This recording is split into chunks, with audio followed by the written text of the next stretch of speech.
Welcome back to the LoCo Experience podcast. My guest today is Jessica Dizmang, and Jessica is the owner of 3 local Ben & Jerry's shops. Correct. And welcome to the show. Thank you. Thanks this for is being fun. here. My first time. Your first time on any podcast? First or time just on any first podcast. time in person? Yeah. Oh, well, I promise to be gentle. I would say Wonderful. 90% of my guests are first-timers. All right. Honestly, because they're just inspiring business people, but that isn't like who's on the podcast circuit necessarily unless they're topically engaged, right? Right. Yep. Yeah. Well, and you're extra smart about a lot of things. I like to think so. I don't know. Well, we all like to think so. Even dumb people think they're smart. I like to surround myself with smart people. Is that a Yes. smart thing to do? Yes, always, always. So I guess let's just start out with, let's just kind of give a recap. You've got the Fort Collins, Denver, and Boulder. Is Correct. that true? Yep. Those 3 shops. And- I started with Boulder in 2002, so I just celebrated 23 years Ooh. of doing this. Yeah, single store for a really, really long time. And then had the opportunity to pick up stores in Denver in 2019. Okay. There were 2 of them at the time, one in Park Meadows Mall and one by the DU campus. Okay. That was lovingly about 8 months prior to COVID starting. Oh, And perfect. so, yeah, that was perfect. Did and you so pay the full price and then? it was pretty close. So we closed one store. So the shop that was in Park Meadows Mall, we decided to close in November of that year. And so kept the Denver location. And then in 22, got really lucky and was able to purchase the shop here in Fort Collins. And you live here in Northern Colorado? Windsor. Live in Windsor. And did you then, and you went down there, or did you move up here after you got the Fort Collins? Nope. I have lived in Windsor basically since I moved here. So Oh, wow. moved here in 2002. Again, same kind of time period as the Boulder shop. Met my husband about 2 days after I moved here. Okay. And he was born and raised in Windsor. Oh. So I moved up here. Yeah, cool. Any draw to try to move closer to those 2 locations, or the first one, Boulder? No, you were like, I like Windsor a lot. I liked Windsor a lot. Yeah, we like it up here. Boulder's too expensive for me to actually Right. afford to buy a home. Especially when you just had one ice cream store. Right. And yeah, no, I really love it up here. And it was his hometown. We weren't going anywhere. I would imagine there's a lot of difference between, I'm guessing it's a little bit like a Subway shop, not really, but like where if you have one Subway, you pretty much have to be an owner manager and work in the shop all the time. When you get to 3, you kind of have to not be the manager as much anymore. Or how's that transition been I for think you? so, yeah. I think most people, franchisees in our system, I think, yes, if they own one shop, they are owner operators for the Right, most they're part. scooping ice cream on They're a regular scooping ice basis. cream. I would say that that's sort of what I did. I would say I kind of tag myself as what I call the glorified shift manager for about the first 7 years that I Okay. had that shop. I was young. I was only 23 years old when I took over that store. Had absolutely no experience, had no idea what it meant to own a business, didn't know anything about it. Had never worked in an ice cream store.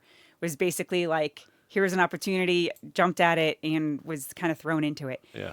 And so I didn't have any idea what I was doing. And so I really just sort of learned how to do the day-to-day stuff. I had no idea what it meant to run a business or lead people very well. You know, I knew how to delegate, but I didn't know how to run an organization.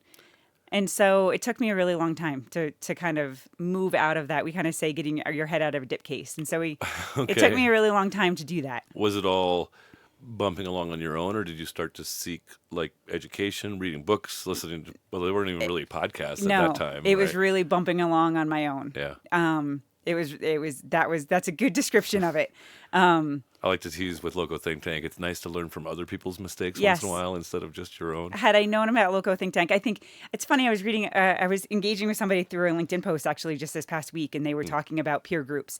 And I had mentioned that I've been a part of this for the last year or so. Not quite. And she was mentioning how it would be great if there was something for new entrepreneurs, new people starting this. And my response was, if you could get new entrepreneurs doing that, out of the business and into doing that. I think that's a challenge for brand new people who are just entering that type of work. Yeah, totally. You want to just throw yourself into it. You're in what we call our thinkers chapters, which is kind of the mid-sizers, and the builders is kind of that solopreneurs up to, maybe 3 or 4 employees kind of, but you're still peddling a lot. Yep. But part of the rule, it's not just a startup. You have to have customers. You got to have some things figured out. Because otherwise, if you're in pure startup mode, and God bless them, Yep. but you're just too much of a dumpster fire kind of we can't allow that much disruption into our chapters. You're just so into it. I mean, your Right. head, that's where your sole focus is going into your business. And I think even with franchises or with groups, with businesses like mine, I think when you only have one, you're not really making enough money very often, especially with pricing and inflation these days. You're Yeah, yeah. just, if you're not working in the shop all the time, you're just, there's no way to actually make it financially Right. sound. Well, especially as labor rates have gone up and Yeah. stuff like that, you're like, Yeah. I gotta pay $20 an hour or something, and I've been paying myself 7, Yeah. Well, ish. and salaries right now are $60,000 in Colorado. Yeah. So if you have a salaried employee, you're paying them $60,000. Oh, is that right? Mm-hmm. That is a huge burden. It's a lot for a small business. Yeah, and which leaves them forced to rely on hourly employees and people to rely on up and down incomes and things like that. So you can't really create this stable environment because, sorry, but I can only pay about 40 for this position. Well, I mean, we've made it work. Yeah. And so I do have a general manager at all three of my locations. I think the goal right now would be to potentially still don't know what the future holds, but Right. is to add more locations and actually spread that responsibility out amongst those three people. Yeah, yeah. They want to grow, they want that. So So that's you're on a growth path. You would like to yeah. have 9 locations with each of those 3 amazing managers. 9 sounds like a lot, but yeah, maybe 5 or 6. Yeah, yeah. Fair enough. With those same 3 people helping me lead it. Yeah, yeah. Yes. Is there other Ben and Jerry's in Colorado? Do you have rights? Do you have to acquire rights? How does that work for your organization? So I'm the only franchisee in the state of Colorado. That's crazy. Yeah, there's a shop in the airport, but that's a licensed agreement, so I'm not eligible for that one, and not sure that I would want it. Right. I don't know anything about their financials or what that shop looks like or anything like that. But so yeah, no, it's and you get about a 2-block radius, so there is nothing. Oh, really? Like that, if you can build it, you can have it. yeah, basically. Interesting. But they also, I mean, I've talked to our corporate offices, and Denver is an area that they'd be interested in growing. I would have basically first right to say Right. yes or no if I wanted a location. They don't find locations for us, so that is Right. something that we have to do. If you want to work on it. Yeah. Well, it seems like go where the people are. I'm sure, like out east, there's probably a lot of towns of 10, 20, 30,000 where there's a Ben and Jerry's. I think so. I don't don't know. know. Yeah, I don't Right. know the demographics. There are a lot of community shops out on the East Coast. Right. More community. I would say our driving factor in Colorado is tourism. So we want to be in an area that has a lot of tourism. Yep. Yep. That has kind of people with luxury dollars and they're on vacation and they're spending money. Yep. That seems to be our sweet spot. Like a Breckenridge or something might be. Pearl but Street then Pearl Street's a really good example. Yep, You yep. know, we have from Memorial Day to Labor Day, we have kind of different set of eyes on our shop every single day. Yeah. And that helps a lot. Theoretically Estes Park, but there's such a bias toward Local. locally owned kind of operations up there. If you did could you do a non Ben and Jerry's ice cream shop in Estes Park? Not in sell Ben and Jerry's. No. Yeah. I've looked at Estes. There's yeah. If I could get a spot in Estes, I probably would do it. Like you probably learned enough about the ice cream business to buy some other good ice cream, Maybe, right? yeah. Not give Ben and Jerry's their 9% or whatever. They're actually a really great franchisor to work for, and I think part of having Ben and Jerry's is the brand name, Right. obviously, Where it works at least. where it works. The brand name is great. We're known for very specific things, ice cream being one of them, and that helps in certain communities. Expand on that. Yeah, I think most people know how Ben and Jerry's is very socially driven. Yeah. Very, Very progressive company. corporate responsibility is the first word that flashed in my thing, Yeah. or social responsibility kind of. Yeah, business has a responsibility to give back to the community that of which it draws its support. I think is the exact quote from Jerry. Yeah. And we take that to heart. So you get some customers that are like, oh, like in Boulder, maybe even there's little. I mean, Fort Collins is a fairly liberal town as well, but Boulder's even more so. So they're like, we're buying ice cream and we're buying it from Ben and Jerry's. I think there's a 'cause- lot of people who Yeah, do that, and I yeah. think So just there's a lot in of brand general, value. there's a lot of brand value in that. Yeah. I was actually just at, I don't know, little plug, but founded in FOCO. Yeah. And I was at one of the sessions, a marketing session on storytelling. And she said, in order for your message to work, you have to have lovers and haters. And I actually highlighted it in my notes because Interesting. that is how Ben and Jerry's, because if you have haters and you put out a message, people are they're gonna complain about it. Yeah, But then yeah. your supporters and your lovers are gonna back you, and they're gonna actually make them more loyal. I So wonder how. I was just talking with a guy about the Tesla phenomenon right now, and like my friends with Teslas getting hate notes under their windshield wipers and Yes. stuff like that, and dealerships getting 5 firebombed times and this stuff. year. And it's like, I don't know where that goes. I I don't either. And, just 2 years ago, Musk was like the man of the year or something. I know. And so talk about a changing brand persona. No kidding. But I mean, it just goes to show. I mean, our country is 50% divided right now, Right. right? And so, it doesn't really matter what you do. There's going to be 50% Yeah, of your yeah. of your audience that potentially hates what you say or what you do. Yeah. And so that's fine as long as you know that, and you can message then to the people who are your customer, Yeah, and make yeah. sure that your values are clear, and that's what they're going to buy for. Well, and not drive away. Like when I think about Ben and Jerry's, like I think of like from a conservative person's perspective, I think of those kind of hippie ice cream guys, right? But their ice cream is really good, and they come up with clever names, and Yeah. so there's nothing there for me to like boycott Ben and Jerry's. Oh, there's a lot for some people. Fair enough. Fair enough. There's a lot for some people, and that's fine. They're entitled to their opinion. Yeah, also. as long as it's a 5%, a noisy 5%, Yeah. and then the rest of them are still ice cream buyers or whatever. I think that that's a big part of our community in general, is that there's a loud minority, Oh right? yeah, well, something like 95% of the Twitter traffic is the same 500 people. Yeah. Well, that's interesting. I didn't don't know know if that. that's really true, but Probably maybe pretty it's close. 10,000 Right. people, right? Or Right. it's certainly not the 2 billion that have an account or whatever. Right. Yeah. Most of the people are lurkers. Yeah. And people that say something are usually on the more fringy side. Yeah. So that's an interesting thing. So you can kind of build however many Ben and Jerry's you can figure out how to make profitable, Yeah. depending on where you're at. Yep. Sure can. Okay, fair enough. So that's kind of your strategic vision, right? Like the managers are in place. Seems like you think they're all pretty awesome. Yep. And so now you got to set about probably learning some expertise about traffic patterns, real estate opportunities, where you can get high traffic without paying $47 triple nets. Yeah, that's where I'm spending my time right now, is looking for different locations. I think it's really interesting, and it's been cool to see my kind of career path, and going from where I said glorified shift manager to now there being days where it's like, what exactly is my job? Yeah. I have this great leadership team, all female leadership team. I have female general managers at all 3 of my stores. They're wonderful. Do you want to shout them out? They've won, yeah, Alexis in Boulder, Rissy here in Fort Collins, Raina down in Denver. They've all been with me for a really long time. That's cool. I guess 5 years plus on all 3 of them. Awesome.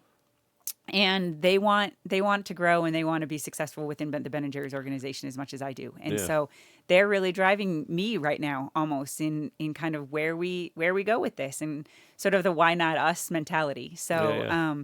I think it was really fun this past January. We were at our annual meeting, and they do an award ceremony on the Friday night of our annual meeting. Rissy here in Fort Collins was honored with the Manager of the Year award. Oh, wow. All 3 of them have won it now, Okay. within the years past. But I won our Operator of the Year for 2024, which was really, really, really, really amazing. Like, that was not something that I had on my bingo card for this year or any other year, That's really.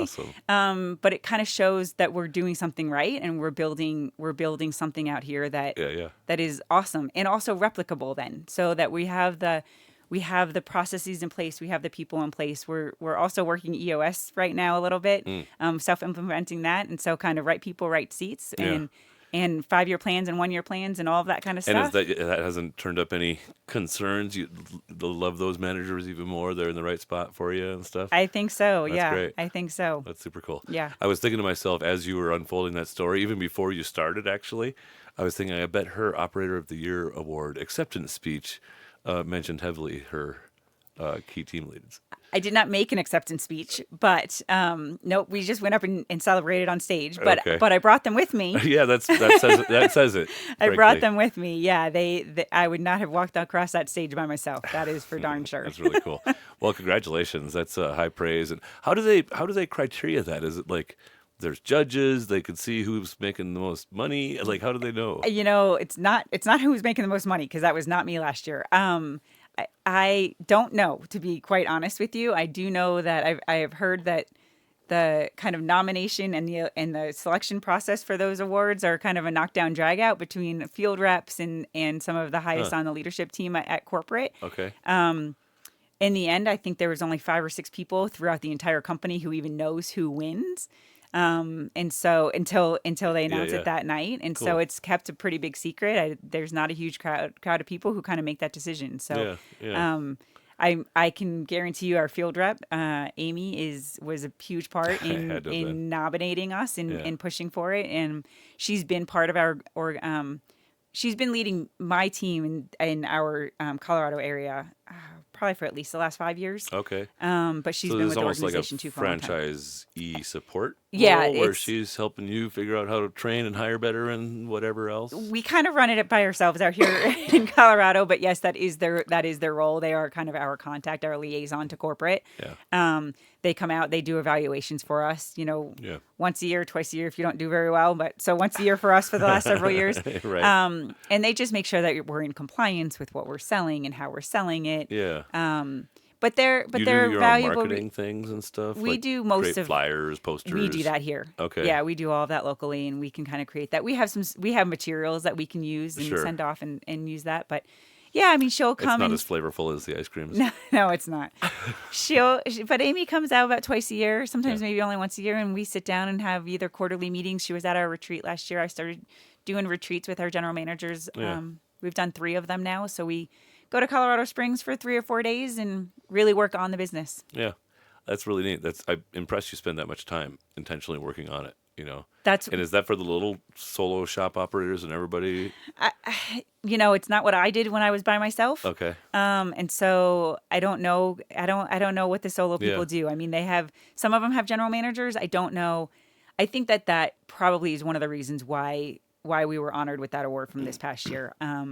I spend a lot of time on development and personal growth of both myself and our team. Yeah. So we have leadership meetings once a week. During the off season, when we're a little bit slower and we're kind of in more planning mode, we actually add in a book club. So we do leadership book club, Oh, cool. and we alternate those then with those leadership meetings. And so we read personal development books. We've read Atomic Habits, and we've read, Good one. we read a lot of books that can kind of better ourselves, Yeah. Yeah. and then have conversations about how then they relate to us as in the jobs that we're doing. Also, how can we take those back and put them into implementation in our stores? And so that's really where I've kind of found my passion, is leading those girls. Like, they are amazing humans who want to do good in this world, and they lead with empathy in their stores and in their communities. And I couldn't be more thrilled to have them on my side. That's really cool. Mm-hmm. Have you read Anti-Fragile, by the way? I think I have it on my shelf, but I haven't read it. I was listening to a presentation this morning. I found it in FOCO, and the presenter was talking about how, like, when a tree gets threatened by wind and almost gets knocked down, if it doesn't, assuming it doesn't, its response is to grow its roots deeper and to actually become stronger. And he said it was resilience. And I was like, actually, the word you're looking for there is anti-fragile. Because resilience, you go back to where you were. You recover your... But anti-fragile is when you're tested, you actually get stronger as a result of that testing. That I'll have to put that on my list, because so I grab it. honestly It's really think, cool book. I actually think it's on my shelf. Yeah, no, I think you would resonate with it Yeah. For sure. So Yeah. anyway, Yeah, I mean, when it But that's came down cool. to when we ended up with 3 stores and a general manager at all 3 stores, it came down to, like, what is now my job? Yeah. If I'm not working in the shop, You're if not I'm a not shift manager at all anymore. right? If I'm not a shift manager at all anymore, and I still do all of our bookkeeping, so I still do that for all 3 stores. I work pretty closely with Raina down in Denver, does all of our catering management also, so I work pretty closely with her, trying to figure out how to build the catering side of our business. And networking, I've started doing the last couple of years. I've really gotten more into networking, Yeah. which I never was before. Just being out in the community. And has that been fulfilling to you? I love it. Awesome. I love it in so many ways, not from the networking side. I honestly haven't built my business yet at all from it. With the exception of saying, I think it's just made me a better person. I think, like I said before, surrounding myself with smarter people than I am. And there's something to be said about the whole, you are the 5 top people you spend your time with. Yeah. And there's something to be said about that. And so I just needed to get around peers and like-minded people, more business-oriented, business growth type people. Yeah. And it took me a little while to find them, but I'm on my way. Well, I'm honored to be part of that in your journey. And yeah, we just our exchange student had to watch Goodwill Hunting for a class. So me and Jill and Lenny watched Goodwill Hunting the other night, and that's Fun. kind of the core of that whole story. He was like the super smart kid hanging out with, he was the hero to all his friends, and that's a lovely place to be, but it doesn't propel him much forward. Yeah. And same for all of us. Not that I'm a hero to all my friends. You know who you are. Well, I'm looking forward to seeing how that expands. What's the ice cream environment? I was thinking about like Baskin and Robbins. There used to be a lot more like froyo shops and stuff. Consumer habits and trends have changed a lot. Is there more or fewer Ben and Jerry's than there was 5 years ago? We have constricted a little bit, Okay. but not much. I think there's still 225 in the country. Okay. And there were some problems. We had some development agreements. I think there were some bad stores that probably opened because they were kind of people were locked into development agreements. Right. At a time, I think Ben and Jerry's had a different strategy for growth, and maybe it wasn't necessarily the right one. Yep. And so I think we've got great ones now. I think we are looking now to grow in certain areas, the brand. Ultimately, I think it comes down to people. If you're going to have a treat, you want to have a really good treat for the most part. I mean, there are people who enjoy their frozen yogurt and they're fat free and they're low fat and all that kind of stuff. Sure. We have Ben and Jerry's has gone into different markets in terms of frozen yogurt. Then we had Greek frozen yogurt. We tried them all. Yeah. And then ultimately, we backed off of all of them. Yeah.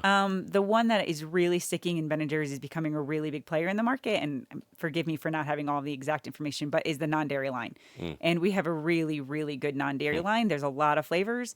I think we'll have 3 in scoop shops this year. Okay. Is it coconut based or is it It is almond? It is oat milk Oat now. milk So based? yep, we Okay. just reformulated all of them. So we had That's my favorite of the fake milks. Generally, is oat milk, depending on sometimes coconut, but Yeah, well, we started with an almond butter one, and then we had a sunflower butter one. interesting. And then just for ease of manufacturing, they were like, we need to have just one base. Yeah. They did a lot of research and they came up with this oat milk, and it's really good. It's really good. Yeah, So, and that is just growing. That segment of the industry is just really growing. I was just thinking it might be controversial in today's world, but doing like a raw milk ice cream would be an interesting thing. Label it the RFK special or something like that. I don't know. I don't want to try that. I don't think. Might not fit quite exactly with the cultural times. Yeah, maybe not. But yeah, that's an Interesting interesting, right? Well, it is, and because I imagine that's going to be a headwind for Ben and Jerry's, the make America healthy again kind of notion, and what I think you just said is kind of the nullifier to that. Like, if you're going to have a treat, which we all are going to from time to time have a treat, make it a really good one, Yeah. and kind of a relatively wholesome one. And yeah, and splurge. And I think that's also what people are doing right now is really buying with their dollars, right? Yeah, I think yeah. people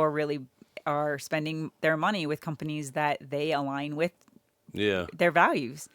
And I think it's one of the reasons Ben and Jerry's has been so successful. I think it is kind of the proven model of we can do good things and we can be socially conscious Yeah. and also make money. yeah.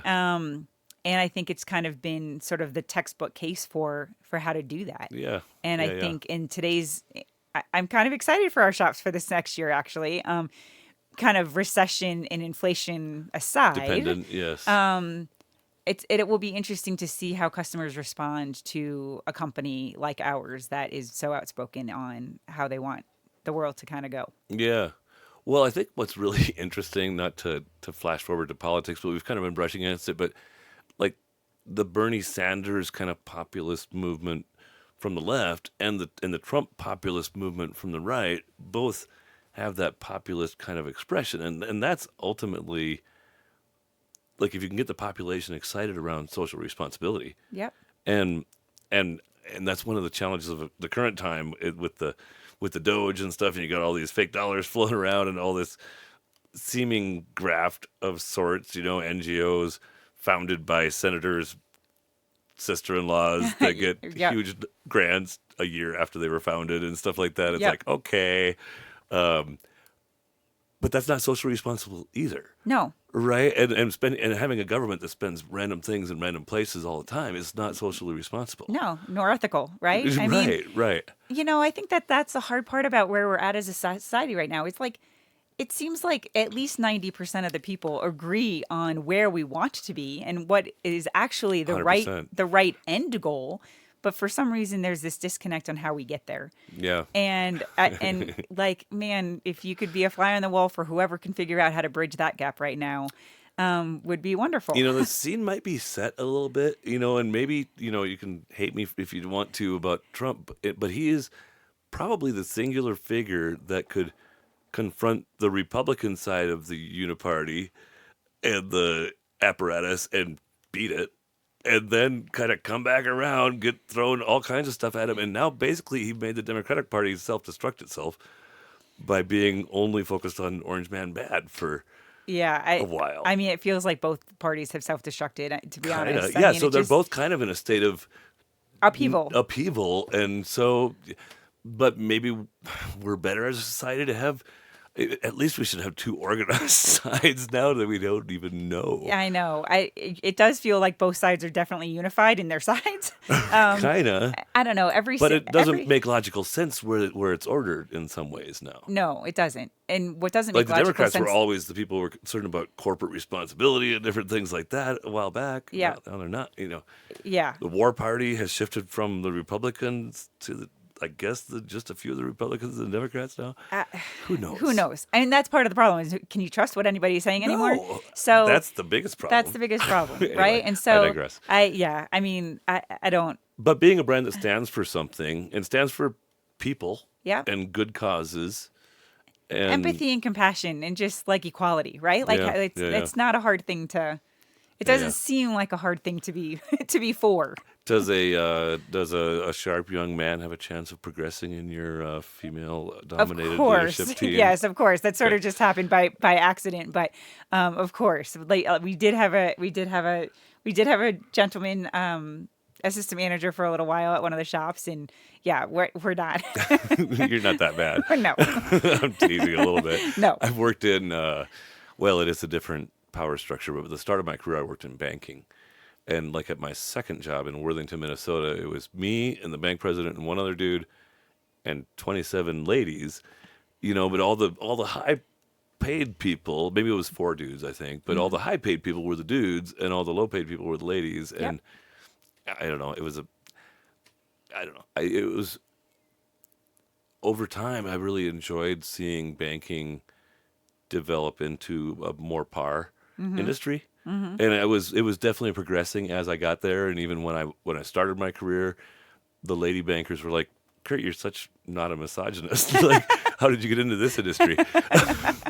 But it's really changed a lot. And so, like, even just the other day, Nicole Stodinger, yesterday, won the most influential business leader in the finance category. wow, And I don't know that name. Sorry. she's the boss lady at First Bank. Okay. Like over basically everything north of Denver. Okay, And she and I were both in the 30 under 30 about 20 years ago. Congratulations. Nicole, congrats on your prize from BizWest last night. Yeah. If you're listening to this. But so there, maybe it's not quite equal, but there's definitely, I would say, among the business lenders in the marketplace today, it's probably 35 to 40% ladies now. I'm not sure of that number. I was at a meeting last week with a woman who's in the financial sector, and she was just introducing herself, and so she only had about 30 seconds to speak.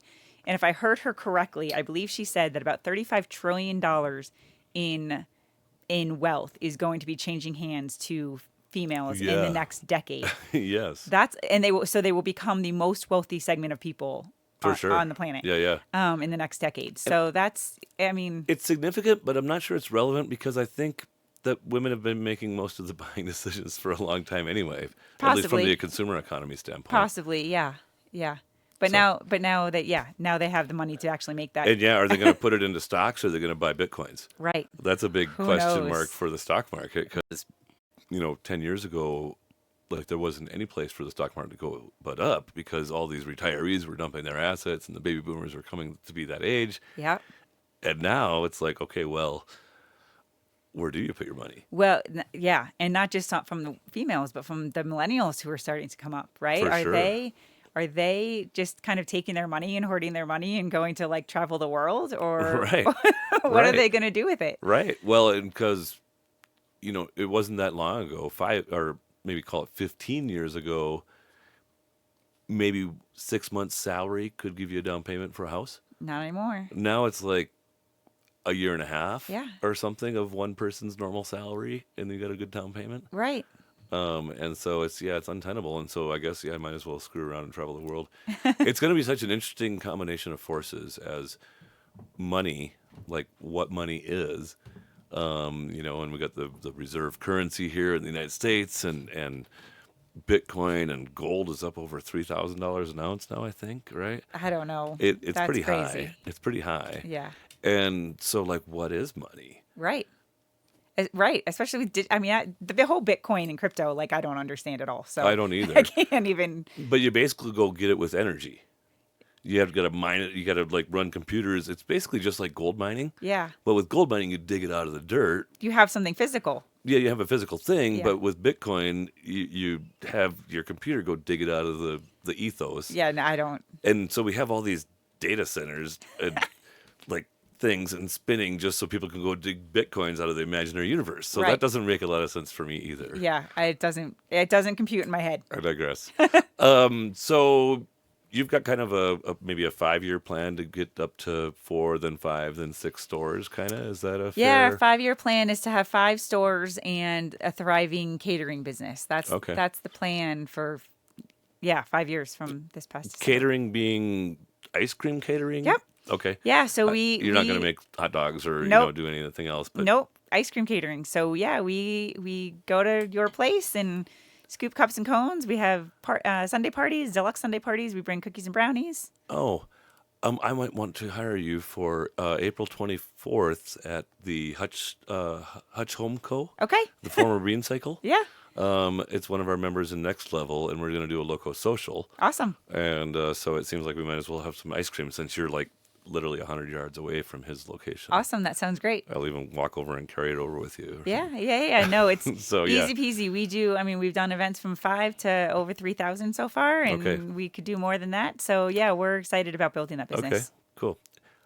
Imagine it's you just need a little cooler, right? Because you can't put all the ice cream out right away because then you got cold milk. Yeah, we definitely try and limit the timelines on them. So Yeah. especially during the summer times. But yeah, for the most part, the way we do it is we just do it out of coolers. Yeah.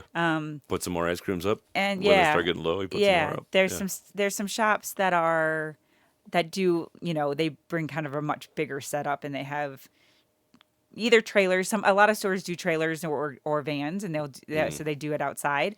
Some places do have kind of carts that they'll scoop out of the cart.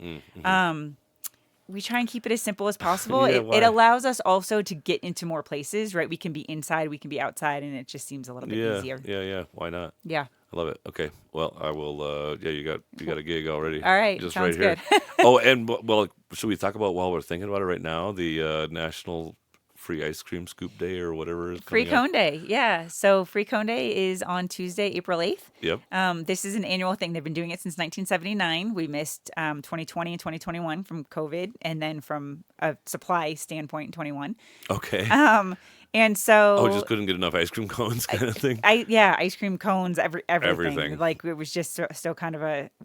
Yeah. Those are the only 2 years since 1979 we've missed. Okay. And it really is kind of, when we're talking about that social mission side of it, it really is a way for us to give back to the community that supports us all year long. That was why it was started. Ben and Jerry did it. It was on their 1-year anniversary when they opened in an abandoned gas station in 1978. They always said, if we make it 1 year, we're scooping ice cream for everybody in the town. And so they did that, and we still are doing it today. How fun. And so, so this year, Tuesday, April 8th, it's from 12 to 8. And so we open late, we close early, but we're doing free ice cream for 8 hours that day. I love it. We partner with a nonprofit. That's sort of the Can way I come that through we the do line that. more than once? You sure can. You just have to wait in line, but you Okay. can come through as many times as you All want right. to. All right. And we collect donations for a local nonprofit. Okay. And so we align with different organizations every single year. Typically, the way it's been is all 3 shops have kind of partnered with Kind of coalesce. its own. Yeah. Well, in the past, Oh, they've done their own all organizations, right. more local. This year, all three shops are working with Planned Parenthood of Rocky Mountain. Okay. And so, yeah, so all three shops will be working with Planned Parenthood. So all of the donations that come in that day will then go back to them. Okay. We also ask whoever is our nonprofit, we actually ask that they come in and do the scooping. So we have sign up sheets and they actually come in and scoop for the entire day. Oh, well, that's nice. Way for them to engage with the community. Yeah. It's really about building awareness for them as well as, Yeah. the financial side of it is the financial side of it. And we try and do the best we can in getting as much money as we can. But whoever we partner with, we just really want to raise awareness for what they're doing. Yeah. Fair enough. So, And this podcast will actually come out on April 5th. Wonderful. So for those of you that listen in the first 3 days of its release, you will know about the Free Cone Day. Yes. If not, you'll know about it next year. yes, yes. Typically in April, Tuesday in April. First Usually every Tuesday? year. It's not the first Tuesday. It's just a Tuesday in April. The date is usually because of holidays in April around the don't world. put it on Easter, kind of, Right. and what stuff like that. Yeah, and there's and it's a worldwide event. So we do it Ooh. at scoop shops across the world. And so there's a lot of organizing in terms of what date you Oh, can do it on. is it just Ben and Jerry's, or is Yes. this for? Okay, is it how many Ben and Jerry's around the world? I don't know that. Okay, I don't know the you answer said to there's that. 230 or something. Yeah, around something here. like that. 225, 230 Okay. here in the United Okay. States. But yeah, It's significant, more than 100. yes. So Paris, London, all those kind of fancy Australia. places. Yeah, interesting. Okay, I guess every place everybody likes Ice cream. frozen ice cream treats, yeah, Yeah. or non-ice cream. Or non-dairy, Non-dairy dessert, treats. non-dairy frozen I dessert. like it. Well, that's exciting. Yes. I will mark it on my calendar. Ava, remind me after this show here to put Free Cone Day. It's our favorite day of the year. If I put 90 minutes aside, can I come through at least twice? Do you think? Oh yeah, usually? we move Maybe our 3 line. times We even. have a really good plan. We have it. We have All it right. down pat. We've had people tell us before, like, this is the fastest I've ever been through a Free Cone Day line, and I've been through Free Cone Day lines across the country. We know how to do it. We get through people quickly. You got a lot of volunteers. We have a lot of volunteers. I like it. Yeah. Should we flash back to those like early, just before you started the business time a little bit before we jump all the way back? Or do you you want to tell jump me. all the way back? Let's just jump all the way back because I know Okay. you had a family connection. I'm remembering from when we first got acquainted to the Ben and Jerry's organization. So let's just zoom back to you as 3 years old or 5 years old or whenever you start remembering things. Yeah. So I grew up on Long Island. Okay. I was a pretty competitive athlete. I played soccer all through Okay. college. Ran track through high school. But where did you land as a 5-year-old? Like, what was your circumstance? You were born and raised there? Born in Minnesota. Moved to Chicago when I was 6 months old. Moved to Long Island when I was 3. So about Long Island's all you remember. Oh, Long Island's basically. all I remember. Okay. I have an older brother, Paul. He's 8 years older than me, and Oh, wow. he and his Okay. family live outside of Nashville. Okay. And I have a sister who is 6 years older than me. She and her family, well, they live outside of Boston. Her kids are actually grown now, and one's out of college, one's at American University. Okay. So yeah, I was kind of the baby. Yeah. Were you an and- oopsie? No, I was very much planned. Okay, all right. My parents were young when they had my brother and sister. They're like, hey, let's have one more. My dad was in the army. My brother and sister were actually born in Germany while he was stationed over there.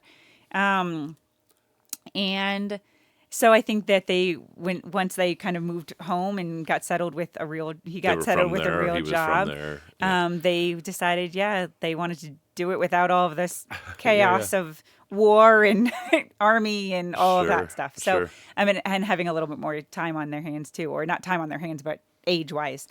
So yeah, no, I was not an oopsie. I was definitely planned. Sorry to ask that But question. no, Yeah. it's a legitimate question for sure. I've asked. My I was first, and then my brother's 2 years, my sister's 5 years, and then another 5 years before my last brother. And he was an oopsie. He was in it. Yeah, it was an acknowledged oopsie right from the start. Yeah. You know? No, and I've shared with our kids, if there's another kid, it's an oopsie. Like, Just so you know, just if you're so you listening to this know, years in the there is an future. oopsie. Yeah. I don't. And was your dad in Ben and Jerry's organization already? No, he was. working for Weight Watchers at the time. Oh, But that's interesting. actually what brought us from Chicago to New York. Oh, He works interesting. for the Heinz company and who owned Weight Watchers, and so he's always was on the franchisor side. Okay. So he was in charge of Weight 'cause Watchers. that's a franchise, too. Yep. So he was in charge of Right. the Weight Watchers franchises for a while. Okay. Like so a that's what district took us. manager or kind of a No, he big was the dude? director of retail operations. Oh, I wow. think that was his title. I don't know if that was Yeah, his yeah. exact title, but something along those lines. How did he, Um, like, he was just a military guy like 6 years he before. was Like, a really smart guy. yeah. He was a really smart guy. He is a really smart guy still. Um, yeah, he just picks things up. He Yeah. just knows. I mean, so he actually He understands enlisted. things. My dad enlisted in the army because he didn't want to be drafted and then be Hmm. told where he had to go and Yeah, what he yeah. was going to do. So he enlisted That to was try in Vietnam. Vietnam. Yeah. So he My dad enlisted. was like a month away from enlisting because he wanted the same. Yep, And then they ended, they ended they it. stopped the draft. Yeah. So And so that's why I he, was born or yeah. something. So he enlisted, so he had a little bit of a say in where he could go. Yeah. And he ended up taking a linguistics test and passed it with like flying colors, which he had no, Education in he that didn't have space. anything. Yeah. And so he He just became a read a lot of Russian books. linguist. Oh, wow. And so they moved out to California when they first got married, and he went to linguistics school, and yeah, learned Russian. Beside the special agents who were like learning basically how to kill people in 6 weeks and being shipped off to who knows if they came home, and so that's what he did. And then they went to Germany and he listened to whatever he listened to. I don't know. Yeah, yeah. I don't exactly know what he did over there. I know he had one of the red phones to the president. Like Okay. he didn't, but his office did. Yeah, yeah. So he was just a really, really smart guy. People picked up on his smartness right away and probably his dedication as well. Yeah. And whatever. So, Yeah, we've had conversations about his time in the military and leaving, and he kind of, had he done it differently, he probably would have stayed in the military longer, Really? or liked to have been an officer in the military, but yeah. he didn't. So he got out, yeah, and then kind of where he landed and how he got where he was, but eventually he got into kind of leading franchise organizations, and he was not the president of Weight Watchers or anything, but he had a good job, and Yeah, yeah. he worked a lot. We had a good Your childhood. mom was and- probably able to not work, or if she wanted to. She kind of had side jobs, receptionist type jobs Yeah. my whole life. She worked in a couple of different companies. She worked too. I think the sports part of it was kind of created the leadership part of me. Like I learned how to. Well, first of all, I learned that I had to work really hard. First of Yeah, all, yeah. If you want to be a high-end athlete. yeah, you have to work really, really hard. But what I learned too is just to lead by example through that. The best way to get people to kind of follow you is to be the hardest worker. And so, I did that. I was, captains, and I played varsity all 4 years of high school, and then went on and we created kind of a really competitive club team. I went to the University of Michigan, so Okay. Which didn't have played. You didn't. They had a club team that was not very well organized. Okay. And so I've sort of had chance meetings that led to really great things. So I met somebody on my first night that I was on campus who I had said something about playing soccer, and he was like, I'm the assistant coach for the club soccer team. Tryouts, like, do you want to try out tomorrow? Yeah. So what was cool about that was there was about 6 or 7 freshmen that were playing that year that really wanted something more than just kind of a club rec league. Yeah, yeah. We wanted to play competitive soccer. And we're at the University of Michigan. I mean, Yeah, you you had know, the Fab Five was. I guess Yeah. it was 5 or 10 years later, probably, but or maybe not. Maybe it was no, about our time. they were a little bit earlier than me. I It think. was. Yeah, Okay, they were, I thought they were so. before me. Yeah. I was there 96 to 2000. Fab Five was probably the early 90s. Yeah, they yeah. were So a you had little this bit before me. example of a bunch of freshmen coming in, and I don't know if they won the championship, but they went to the Final Four. They did. Yeah, I don't know if yeah. But it really was also like just we wanted to compete, and we're at this huge school that, of course, aside from the varsity team, that there's going to be some really good other soccer players, right? Right. Like we're not all going to be playing varsity sports. So we ended up actually kind of hiring coaches, and from the time that I was a freshman to my senior year, we went to nationals. We came in second Wow. in nationals by my senior year. And then the club team actually went on and they won nationals like the next 2 or 3 years in a Wow. row. So we really built this Well, foundation. you reformed of a it from team. within. Yeah, Kinda. That's really cool. It was great. It was a cool experience. Have you done the Enneagram test thing? I have, but You're not a reformer. It feels like you're a reformer. Yes, like I you think see that things and you is- want to make it better. yes, I think that is I think that's exactly who I am. I also am starting doing human design work, Okay. and my human design is very much that I see problems and I know what needs to be done to fix Yeah. it. Yeah. Yeah. Yeah, I dig it. yeah. Is that like kind of part of your superpower, even within like once you got your head out of The dip case. the dip case? Yeah. Yes, I wanted the right terminology Yeah. there. Um, like seeing and looking around and being like, okay, now I can do this and I can do that. And I can, I think so. I think it's taken me a little while to get there, yeah, but yes, yeah, I think now having this great leadership team, I think it's easier for me to guide them in where they should be spending their time. yeah. We talk a lot about how they want to be leading and managing their teams, but it starts with time management. It starts with, what are their goals, and so we talk a lot about goals, and I can, Hmm. yeah, and sometimes they're hard And it's not conversations. just business goals, right? Like it's Personal showing goals up too. all the way. Yeah, no, Yeah, we yeah. talk a lot about the work life balance, which I kind of hate that word, but also like that's the best way to describe it. I want to make sure that they are getting away from work, and I am clear about like go away this weekend and shut off your phone. Yeah, Like don't. it's okay. It's okay, and I want them to be able to do that. And so yeah, we have a lot of those conversations. I like it. I Yeah. like it. So you were club teaming it up. Oh, what did you go to school for? I got my BA in organizational studies. Okay. Graduated in 2000. All right. Moved back home to Long Island because no job and no money and no You place to tried live. to find a job and try to figure it out, but Yep. it wasn't really a thing yet. Yeah, so I had no idea what my major was going to allow me to do. Yeah. Like I didn't. I was, a glorified liberal arts degree is the best description of it. And so I started applying and for jobs in Manhattan and ended up getting something at this private hedge fund. Okay. And so I commuted for the first, I don't know, 4 or 5 months or so until I found Doing doing nothing of significance, to be quite honest with you. They had no idea what they wanted to hire me for. So it was this like $100 million hedge fund Okay. that was owned by like a 27 or 28-year-old maybe. Okay. And then his partner was probably 42 maybe. And the 42-year-old Jeff, great guy. He for some reason decided he needed somebody to go through all of their emails on all of the companies that they potentially might be day trading and have them all filed away. So they hired me to do that, to Okay. print off like every single email they ever got and file it away. Again, this is like 2000, right? So we're still kind of on the Yeah, verge of yeah. the technological bubble. Yep. And so filing cabinets in manila folders and like that's what they wanted Yeah, me to yeah. do. And about 6 weeks into doing that, I was, you are never, ever going to look at one of these emails ever. Right. Ever. It was never And going see to what happen. these things are? They're called folders. You could So- just put it in there. Yeah. And so it was really silly. And so I sort of became just the office like go-to person. Gopher. Yeah. I Yeah. just sort of, they wanted me around. They liked me, but they didn't really have anything for me to do.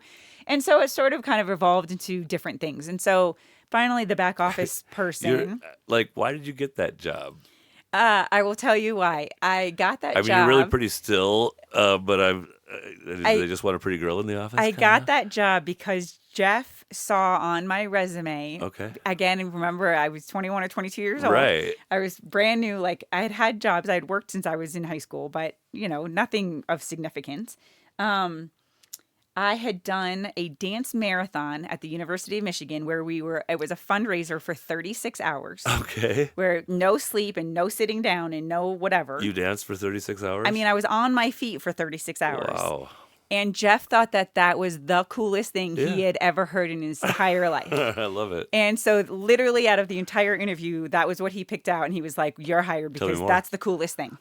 And so, I have to say that one of our members at LoCo is the part of the band that makes our lead-in music, A Brothers Fountain. uh-huh. And they did a fundraiser for the homeless cause in Fort Collins, and they did 24 hours in the Old Town main stage where Yeah. somebody was making music for 24 How hours in awesome a row. is that? And when I heard that, I was like, well, you're qualified to be in LoCo Think Tank if you want, because you're cool. Yeah. So kudos to having the pat. Can we back up? Yeah. Like, what was so driving that was worthy cause for you at that time? I'm not gonna lie, I actually don't remember. It probably was a children's hospital. Okay. I think was the grantee of that. And like why not? Why not? Yeah, yeah, I think again, I was probably 20 years old. yeah. Why? It That was sounds more fun. about a no Probably more of a constraints. social thing. Let's do this. Let's Yeah. let's raise some money and go All have some right. fun. I dig it. I don't know if there was any real conviction other than that, to be quite Well, it got honest you a with nice you. fly But job it that got me a job. levered you into other opportunities, it sounds like. Well, that job actually really taught me what I didn't want. I will be flat to, out honest to with work for you. a hedge fund. To work for a hedge fund. I think I was making $28,000 a year. Okay. One of my tasks was to catalog the wine order that the 28-year-old owner had bought from France, Okay. and it was totaled more money than my salary did. Right. And that was pretty disappointing. And then so then I got into doing the back office stuff. So I had a job basically in the morning before the bell opened and after the bell closed, and it was all about reconciling the accounts and making sure that that the trades went through properly, that what we thought we bought is what the broker thought we bought, making sure all of that stuff kind of coalesced. And then in the morning, it was Well, that whole culture of hedge funds is we're just a little smarter than most other people. So yeah, act accordingly. yeah, and so I had to then reconcile the accounts in the morning and make sure that how much money was in the bank was actually how much money we had. But then during the day, I didn't really have a whole lot to do because my job really was after the bell rang and making sure that everything was submitting everything to our Yep. broker. Because Yep, again, yep. it wasn't I faxed it. It was all like I was faxing information. Right. And so during the middle of the day, then I started sitting with the owner of the company. I kept his blotter. His blotter was a piece of paper, a handwritten piece of paper of what he bought, what he sold, how much, and at what price, and then calculate how much you made or lost that day. Okay. And so I was sitting next to him, and he was basically sort of then teaching me how to do it and what he was looking for and what he was paying attention to and why he was doing what he was doing, which was cool. What I learned though was that those guys made more money than I could have ever imagined in my entire life. And they were miserable. Right. They hated their lives, they hated their jobs, they hated their spouses. They just were not happy. How fulfilling people. is that? Like basically gambling with people's money all I the don't time. it doesn't you make know? any sense to me. Yeah. I got to the point where I realized I need to leave before I'm making that much money that I don't feel like I can leave. Right. Yeah. And so, so at this point, I was living in Manhattan at the time too. So living and working in Manhattan, in a bedroom that was seriously half the size of this. I mean, you couldn't open my door all the way with a full size bed in it. I mean, it was tiny. Third floor walk up, no elevator, no, Kind of the classic Long very Island classic. lifestyle, Yeah, in potentially. Manhattan. Yeah. And so I had told my company, look, I'm done. Like I'm leaving. I don't really have a plan, but I know that I'm not staying here for very much longer. And they were great. They were like, that's fine. Just, when you have a couple weeks and when a couple weeks out, just give us a heads up. That's cool. And I called my friend. I had my best friend from college from Michigan was getting her master's degree here at CSU. Okay. And so I called her up and I said, make room on your couch. I'm moving to Colorado. No job, no place to live. I'm just going to make a change. And about 2 weeks after I had this set in my mind was 9/11. Oh. And there I was living and working in Manhattan in the financial Wow. industry, not in downtown. We were not, we were in Times Square. Our office was in Times Square. And that was like, yeah, that was a nail in the coffin for Yeah, New I'm outta York is here. not where I want to be. Yeah. And so I left. And why Colorado? Seriously, only because Courtney was here. That was the only reason. It was like someplace I kind of knew- cool that I got a really good friend. Yep, I knew I wanted to leave New York. Yeah. There was nothing about the East Coast that really kept me there. There was no reason why I needed to stay there. Yeah.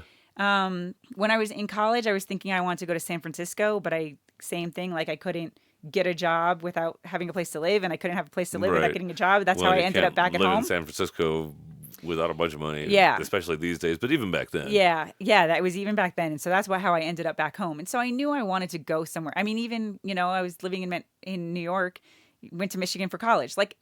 I wanted to be elsewhere. I Yeah, didn't want to yeah. be on the East Coast. I didn't want to be on Long Island. That's not where I wanted to spend my life. And so that was how I picked Colorado. Like literally, it was just I know one person there, so that's where I'm gonna go. So you landed here sight unseen too, Basically, virtually. Or maybe you visited once before. I had been or whatever, once when but, I was a kid. We went Right. skiing. I think for spring break But one time. for this situation, you were just like, Sight okay, unseen. moving into the great unknown. Yeah, that's really how it happened. Okay. Yeah, and so And this is just weeks after 9/11, kind Weeks of. after 9/11. So I had left that job Thanksgiving week of 2002, 2001. Yep. Yep, Thanksgiving week of 2001. I left that. And so then kind of how Ben and Jerry's happened, just because it all happened at that same time then. So my dad at that time then, so from Weight Watchers, again, we're kind of Yeah, years later. jumping around on We don't have to time. hit every spot on his timeline. But he went to Baskin Robbins. Eventually, he ended up at Ben and Jerry's. Okay. So he was the director of retail operations for Ben and Jerry's back in the late '90s. Ben and Jerry's sold to Unilever in 1999, and so he was there for that transition. And kind of like most corporate people on a big transition like that, you stay for 18 months or something after that. Right. So he left corporate Ben and Jerry's at the same time that I left my job. So we were both jobless in November of 2001, and we decided to take a cross-country trip from New York to California. Okay. And kind of right before we were getting ready to leave, he just left the job, and he said, "Hey, so there's a shop in Boulder that's for sale." And he had been the franchisor, so obviously becoming a franchisee was, different. But he said, "How would you feel about running an ice cream store?" And I said, "Yeah, I don't have any interest in doing that. I didn't go to college for 4 years to work in an ice cream store." Again, not having any idea what it meant to be a small business owner. Yeah. And we were like, well, when we do our cross-country trip, why don't we just swing through Boulder just to see what happens? Yeah. And we did. And you went to Pearl Street, and you're like, oh, this is pretty cool. And we went to Pearl Street, and 3.5 months later, March 1st of 2002, I became part owner of this ice cream store that I had no idea what to do with. Part owner. So I was 22 or 23 years old. I didn't have the funds to buy it. And so my dad and his best friend from high school actually were the investors for it. Gotcha. But the way Ben & Jerry's works, they did then, I don't know if they still do, it was actually my dad's rule as a director of retail operations was they wanted owner-operators. They didn't want people to just invest in the business and not be a part of it. Yep. And so whoever was running the shop on a day-to-day basis had to own at least 20% of the store. Oh. And so I was like, well, I don't have 20% of the store. So we built it into the contract and we got it okayed with corporate, was that I was going to earn that 20% over the first 5 years, just basically through sweat equity. Yeah. So that's how I got started with the first 20% of it. Interesting. Could he not have loaned you the 20% or something like that? He probably could have, but we were able to work it around with corporate. So. That's basically what he did. He financed sort it of. In a way, yeah, he did finance it. But then he basically his friend Jim, everybody came on March 1st to sign all the documents. Jim left and never talked to him again about it. And my dad went on to Southern California for his last chapter of work. Okay. And I was left in Colorado with this store at 23, having no idea what I was supposed to do. You got a small percentage of ownership. And no idea what to do with it. So I really, going back to what we said before, really trial and error. I didn't have any other way to do it. Do you remember some of the first big painful lessons? Oops. Yeah, or maybe just one. We don't have to drag all of them. Yeah, there were several. I think a lot of it was just learning how, and I'm still doing this, learning. Sometimes my tone is not the best with people. Okay. And so learning how to have hard conversations with people. Okay. And not even necessarily my employees. I think a lot of times I'm really easy on my employees because I want them to like me and I don't want them to quit. And I don't. But it was we had some issues with vendors at the time. And there was a summer that I wasn't getting any ice cream. They wouldn't deliver. They weren't getting it. They weren't ordering it. They weren't delivering it. And I had some moments of how can I sell ice cream if I don't have ice cream? You know? I think something that's interesting in that, I don't suffer this, but some people that are really, really smart, like you and like your dad, they sometimes have a harder time, understanding normal people. I don't think I'm that smart. I'm definitely not that smart. I just know what I want. Yeah. And I very much why can't people just do their job? Yeah. If everybody just did their job, it would be really, really totally. easy. That's the blue type in Halos, actually, which I haven't taken you through yet. But, we'll talk about that at another occasion, I suppose. But that kind of notion of if everybody just does the thing they're supposed to do, it'll all work out great. Yeah, that's all you got to do. But unfortunately, a lot of people like me are like, what's the purpose of this again? We get so flighty about do the thing, what the thing is. Yeah. That's fair. And I guess that's part of the learning part is making sure that you're clear in what needs to be done. Yeah. Yeah. So. I mean, that's probably like I expect people to read my mind Yeah. a fair bit of time as well. Yeah. I think that happens in relationships also. Yeah, more so there for me especially. Yeah. Yeah. So, what would you say to a maybe an aspiring Ben and Jerry's operator in a marketplace that hasn't been claimed or has opportunity? I'm thinking, I don't know, is there one in Palm Springs? Must be. There is. Yeah, that seems Yep. like a kind of a location that would be good, Yep. right? There is. Warm places especially warm places. Does it have to be warm? It doesn't have to be. It works better if it's warm. Yeah, warm. Those shops definitely do better. But we have, I mean, some of our best operators. One of the best operators I know is in Boston.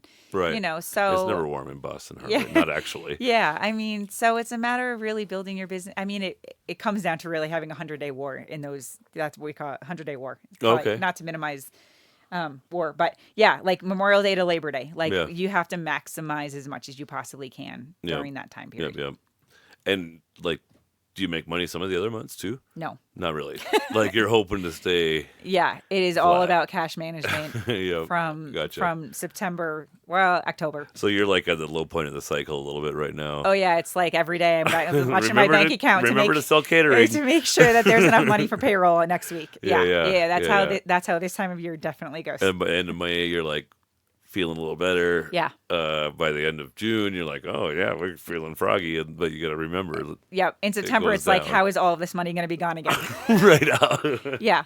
It's Yeah. kind of like a motorcycle dealership or something like that too. Probably. They run a kind of a similar cycle where they just got to load up because you're going to lose money over the winter. Absolutely. And we Yeah. have to teach our teams that too, because they don't understand, we get 16 or 17-year-olds who come in and they only work for the summer months. And so all they see is this money coming think in. you're printing money. They think, yeah. And they're like, well, where's the owner? Like, she must be Right. on vacation Why this am whole I summer. only making this much? Right, exactly. And so we actually do. We try and have some education around how does that work. And so we, some of the general managers will go through what we call a penny game, and so it kind of explains, this out of 100 pennies. Out of 100 pennies, this is all of our revenue. Yeah. This is where all of the pennies go, and you take out 17 for this, and you take out 20 cents for this. Yeah. And at the end of it, it's like, how many pennies are left? And it's like, we still have 5 pennies that we owe. Right. Yeah. Yeah. And so we try and teach them that just because we're making a lot of money for 2 or 3 months doesn't mean that we're Doesn't making mean money. we're buying yachts Right. in the off season. Right.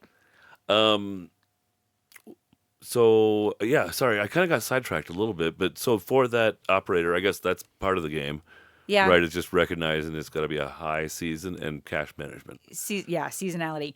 I actually get called frequently for what we call discovery days. People who Okay. are looking to go into Yeah. the system. And the number one thing I tell people is to make sure that you're aligned with the values, because I have seen people who are not aligned with the values, and I wouldn't say I definitely didn't start this kind of roller coaster of a career as a progressive. I've never labeled myself as a progressive or a liberal ever in my whole entire life. But understanding that our brand will make statements that will piss you off. And so whether you agree with it Interesting, or yeah. you don't agree with it, Yeah. understand that it will happen at some point and that you are okay with that. Yeah. And so that's the number one thing I tell people is to really understand the Interesting. Yeah, yeah. brand and look at some of their The messaging. past communications and all that. And Make see sure how that- you can live with it. Yep. Yeah. Well, and honestly, I had some self-reflection or some curiosity when you said Planned Parenthood was the first consolidated cause for the free scoop day. I was Yep. like, pretty edgy, easier to go with respite care or Yep. So Matthew's house or something like that, right? yeah, so and I think that is me growing in my convictions. Okay. That is and allowing my general managers to embrace the causes that they want to embrace in their local communities. Yeah. I think the very first time I ever protested in my entire life was when Roe v. Wade was overturned. Okay. But I would also tell you that when I was in college, I was on the other side. I was arguing for the other side of it. Interesting. Yeah. And as I've gotten older, I've recognized the importance of female decision making and body autonomy, and that's where I land with that. Yeah. And I have 3 children and 3 daughters to boot. Yeah. And I think for a long time, even with corporate messaging, I was the one who was holding back and was saying, I don't agree. Either I don't agree with it, or I might agree with it, but I'm But not I'm willing scared to push it out a to little my bit. to my customers. Yeah. And the older I'm getting, the more I'm recognizing that is why our customers resonate with who we are, is because we are willing to take a stand, and is because we're willing to be vocal about what we want and how we think we should get there. Yeah. I don't disagree that this is a challenge. One of my general managers asked me, we were on a call, and she said, somebody asked about safety on Free Conde at our stores because of it. And that to me is mind boggling, that we have to worry Yeah. about safety because of an organization that we chose that is a proponent for women's rights and reproductive health. Yeah. And it not just abortions, but also Yeah. cancer screenings and STD screenings and all of these other things that Planned Parenthood does that isn't just abortions. And so I would say, and I hear that, but I would say I'm not too freaked out, because even the people that were like that Trump pardoned over that stuff, they were nonviolent. It's been a long time since there was violence against Planned Parenthood that I've seen. yeah, More of the political violence has come from the left than the right in the last 8 years, in my perspective. I think There's a lot of violent rhetoric, and Yeah. there's a lot of fear of violence, but I don't know, maybe not. I could, yeah, I don't. I mean, don't hesitate to have one of your big friends stand around that day. Here's what I said is we've had protesters out at Free Conde, Sure. specifically down in Boulder for various reasons. Like we've had protesters in Boulder, and ultimately, is what I said is if you guys are in alignment and these are the causes that you guys want to support, then you have to take a stand. Mm-hmm.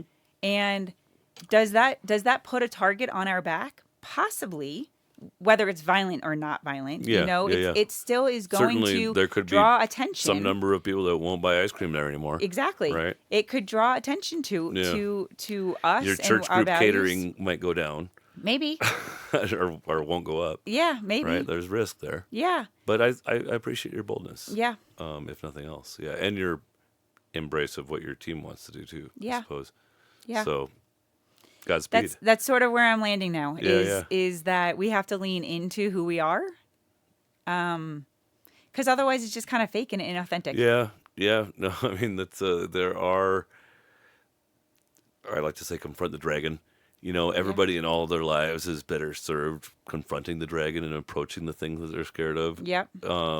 And not that many people do it very willingly. Yeah. So coaching that among your team and a greater community, I think, is positive. Yeah. I want to take a break, Okay. and then we'll come right back and do some other stuff. Sounds good. All right. Cheers. Hi, this is Clint Jasperson, Managing Partner at Purpose Driven Wealth. We believe financial clarity leads to a life of contentment and purpose. Our mission is to guide clients through the complexities of wealth management, retirement planning, and legacy using a values-driven, stewardship-based approach focused on provision, contentment, and enjoyment. With more than a century of expertise through Thrivent, we offer tailored strategies to help individuals and families achieve their goals and embrace generosity. Whether you're navigating a life or business transition or planning for the future, we're here to partner with you every step of the way. To learn more about Purpose Driven Wealth, call 970-330-7411.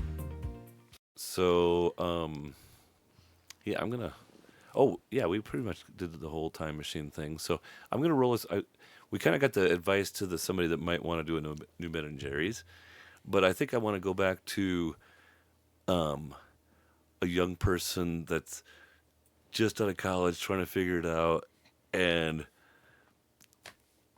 maybe small business is interesting. Like, I don't sense any regret not working for $180,000 a year and living in a one-bedroom apartment for the last 15 years None. and being single now, probably childless. Yeah. Who knows? No, none. I can't thank what this job has given me for the last 23 years. I I think when I finally started to realize what I was doing, Right. Start to get good at it. and I wouldn't say that I actually even know what I'm doing quite yet, but when I started to feel a little bit more comfortable in it was actually when I started having kids. Okay. And I didn't really have any other choice. So Yeah, I guess you I couldn't can, be there all the time yeah, I guess I with can your head kind of, in the tank. right. So I guess I can kind of even go back a little bit further. So after about 6 or 7 years of me, 6 days a week, down in Boulder all the time and doing that, I got burned out. And kind of tying in some of the soccer analogy, I was used to the harder you work, the more successful you are. And that was not necessarily the case in the ice cream world because weather or traffic or construction outside my door or recession, like we A lot could of factors outside your control. there were a lot of factors, and I wasn't smart enough, nor am I now, to necessarily know how to navigate those challenges and pivot. I wasn't. I was just trying to figure out how to run a store, forget how to pivot into something else to kind of accommodate for those challenges, and so I got really burned out. But the shop was not doing well. It wasn't worth anything to sell. I had these investors Right. that and so I felt terrible. And so we tried to keep it. I had a girl who was working for me that was really great. So I promoted her into a general manager role, but I actually went and got another full-time job working at State Farm for, again, like $32,000 a year or Okay. something like Yeah.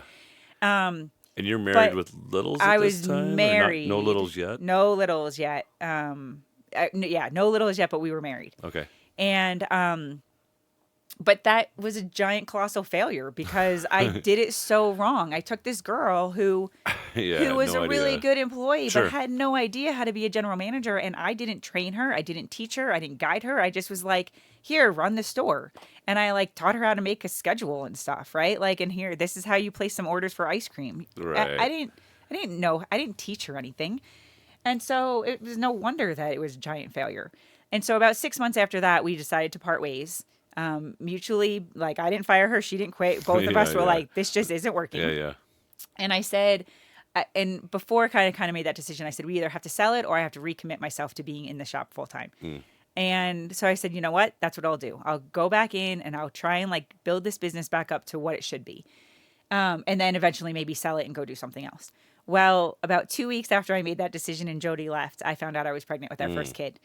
Due Memorial Day weekend of 2009. Oh, shit. How do I do that? Yeah. Exactly how am I supposed to be in the shop all the time with an infant over the first summer? Yeah. So This is really the transformation so of you that into was a business really owner. absolutely instead that of a was business it operator. forced me into doing something different. And so over that winter there was a young kid. His name is Drew. He's still on my LinkedIn. I love Drew. He was a part-time student at CU. And so it wasn't a full-time job for him, but he became my like right-hand manager person. But I was able to like work with him, not just like be like, here are the keys to the shop and I'm peace out. Yeah, you mentored him almost. And Sort of. I mean, we more so than I did with Jody. And he ended up actually being the one who hired my now manager, Alexis. She walked in one day. She had moved here from the East Coast, and she walked in looking for a job. He interviewed her on the spot and hired her right then. wow. And turned out to be right. So then the best decision that I ever had was having Drew in that role and doing that. Yeah. And so, excuse me. And so from 2009 then until COVID year, that shop increased in sales every single year. So 10 years straight, that shop Wow. increased in sales, some years double-digit percentages. Wow. And it was a matter of like figuring it out. Yeah. Just understanding how to work with somebody, how to train them, how to mentor them, how to empower them to make decisions, how to hire, all of that. Yeah. And part of it is that Alexis has been amazing to me, and she's been loyal to me, and she wanted to learn and she wanted to grow. Yeah. And so it provided both of us Yeah, that you really opportunity. can't make somebody learn stuff. It's No. not a hard thing. So you can set an environment where they can, and the materials and the SOPs and all that. Yep. But you can't really make them learn. Yeah. And so that's really, I would say, I had no other choice but to learn how to actually delegate and empower somebody else to run that store the Yeah. right way, or it was Yeah. or it was never going to work. And so yeah, so that's kind of how that my world evolved into where it is now.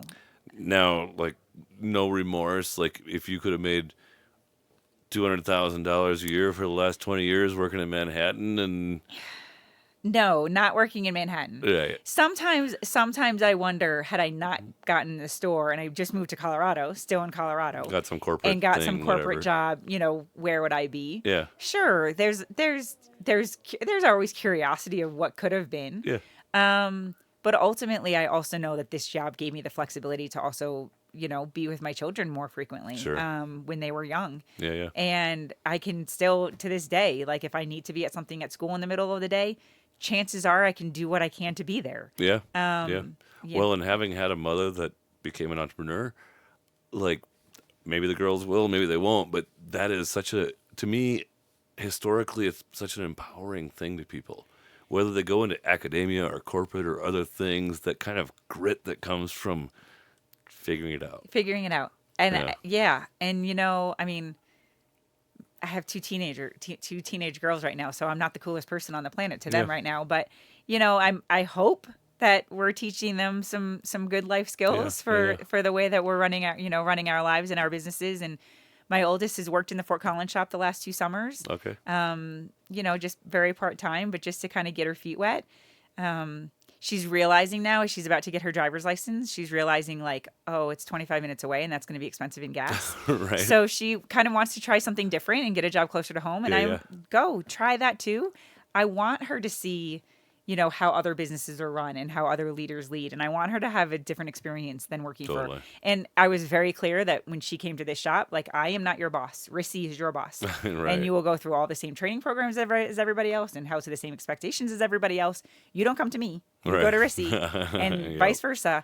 So it was very clear that I was not her boss. I signed her paycheck, but I was not her boss. What are the teams? Are there like a team of like 5 in the low season and 25 in the high season or something? Like it got to go up and down quite a bit just to manage through? Pretty close. I mean, Or yeah. I don't know, So I'm just guessing there, yeah, but- no, pretty darn close. In season 20 to 25 in Fort Collins and Boulder. Uh-huh. During the winter, 10 Okay. ish. But mostly part-timers. All part timers. Yeah. Yeah. So I had my general manager at the shops, and then yeah, almost everybody else is part time. Yeah. Yeah.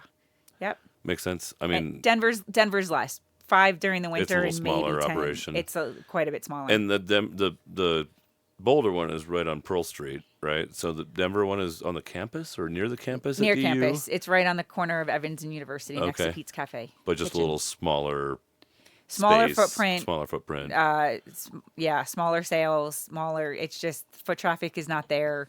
Demographics isn't. It's not a touristy area. Oh, right. So it's just it's So quite it's a bit. real, and students have money, but it's mostly their parents' money. And Yep. do I want to buy beer or do I want to buy ice cream? Right. Beer usually wins. Yep, kind of exactly. Thing. Or wine or spritzers or whatever the kids are drinking these days. Yeah, that seems to be. Mushrooms, ecstasy, We also seem to be. all that. We also seem to be right off. It seems to be that they walk a different street to campus and not go right in front of our store. So we're working on Are you that. tied We've- in there for a while, or is changing the space a little bit of an option? I can't really afford to move that location, and Denver's a hard area right now. So Denver right now has the highest minimum wage in the state. Yeah. So that makes it really challenging. Well, and downtown isn't And the tourist segment that it used to be. I Yeah. mean, I go down to 16th Street Mall about once every couple of months. I actually have season tickets to the Buell. And so I try and get over to 16th Street Mall every time I go down just to check it out and see. I'd love to have a shop on 16th Street Mall. Yeah. I would love to if they and can. they're going to have to fix if it they first can fix it. before it's going to work. Yep. Yeah. And there's some promising things. We were just down there not too long ago. I mean, the construction that they've done is really beautiful. It looks great. There's just some other challenges I that mean, public safety is first and foremost, and unless they figure that out, Yeah. the dollars will stay away. Yeah. So there's not really any other place in Denver Yeah, right there now really that I'm isn't. looking. Like, So Rhino is cool, but it's not doesn't get that kind of traffic. Yeah. How about could you put something? I've got the Anthony's Pizza people were here and they did a deal with Red Rocks. Could you put a Ben and Jerry's at Red Rocks? I don't know. I don't know. It would be nice to be able to. Some of those have kind of licensing deals too with other companies. Mm. I haven't. I think somebody tried to reach out. One of my employees tried to reach out to Red Rocks at one point, but I don't know where that went, to be honest. Well, if you want an introduction to the local Anthony's Pizza franchisor, Okay. he got a deal with Red Rock somehow, Awesome. or at least as far as I know. So Yeah, that's a good I can deal. make an introduction there, or we can talk offline. Yeah, I'm looking at a space in Colorado Springs right now. Okay. That would be pretty exciting. And then Like downtown or west side? over by Old Colorado City? there's a No. new soccer stadium down Oh. there called Weidner Field. Oh. And so I don't even have It's an all LOI signed. theoretical right now. Yeah, Yeah. very, very theoretical. Well, and it's kind of theoretical that they'll be able to develop traffic, right? Yeah. Like they may be able to, or they may not be able to. Yeah. My wife and I lived in Colorado Springs for like 3 years, and there was a minor league baseball team that moved in while we were there, and it was actually really cool. Fun. I love that area. Yeah, no, it's geographically it's amazing. Yeah, I love the area down there. So. You ready for the ping pong ball challenge? Oh man, I don't know. Sure. You want to? Sure. Okay. So we're gonna choose one of these questions, and the winner that contacts us through Instagram via DM at the LoCo Experience Podcast Instagram. I got an answer from somebody to my personal Instagram. I don't check that very often. So to the LoCo Experience Podcast Instagram, give us the answer. So you're going to pick 3 balls out of here, and they're each tied to either an interesting business question or perhaps an awkward, weird question. Wonderful. Can't wait for this part. 28. What's your proudest achievement in your business? Oh, my leadership team. That's the Yeah. easy one. Yeah, my leadership team. They have all won. Sorry, my mic is. Yeah. They have all won Manager of the Year, as we talked about before. They have also all been hired in some sort of capacity from corporate for different roles. So, Oh, wow. 2 of them now have served in a traveling trainer capacity, which is a corporate run kind of thing where they actually go to other shops around the country. Yeah. And corporate kind of subsidizes trying to get the Yep, crappy operators fixed up a little bit. exactly. Or And the, so the either less financially successful operators. or brand new. So if like a store changed hands, sure. so Yep, if there's a new franchisee taking over, little coaching action. they'll go in and help coach and work with their team. So 2 of them have served in that capacity, and all 3 of them now. Rissy just got on on the manager advisory council. Oh, wow. So all 3 of them have now sat on that council as well. That's really cool. I should probably introduce you to Jay Favel sometime. Have you met Jay? I have not. He will be a future podcast guest. He just started coming back to my Rotary Club on a regular basis, but he was one of a small number of franchisees for Domino's that basically helped Domino's reinvigorate itself. Awesome. And he used to have like 28 stores or something around Colorado and stuff, 22, a lot. Yeah. In Wyoming. But he's a really insightful guy, and he was one of the people that forced change up the chain on Domino's. That's hard to do. Not that Ben and Jerry's needs it. I'm not saying you've criticized, but if there are ways that they can improve, like that's a really cool thing. I was really inspired by chatting with him about I'd love that. to meet him. I love And these Domino's conversations. clearly has. Yeah. Right? Like they were high, they sucked, now they're pretty strong again. Well, and I mean, being able to change corporate culture from a franchisee perspective would be inspiring to hear how he did Right? that. I'm actually not completely powerless in this way. Yeah. Yeah. This episode is sponsored by LoCo Think Tank. LoCo Think Tank provides peer collaboration for business owners. We build smart, safe places to help business leaders navigate every stage of the business journey, and we love what we do and who we do it with. Our model features give-back-minded business veterans in the role of LoCo facilitators, and we're always looking for abundance-minded individuals to add to our membership, facilitator team, LoCo community, or to feature on this podcast. Listeners of this podcast who go on to become members of LoCo Think Tank get their 6th month of membership for free. Just mention the LoCo Experience podcast on your application. To learn more, visit our website at locothinktank.com. That's LOCO thinktank.com. Grab another ping pong ball. All right. 7. 7. How do you define happiness? Ooh, that's a great question. I've told my kids this, and this doesn't answer the question right away, but is when their teachers or anybody asks them, what do you want to be when you grow up? To answer with, I want to be happy. And I said, you will throw them off because everybody will be looking for you to give them some sort of answer on what you're going to do.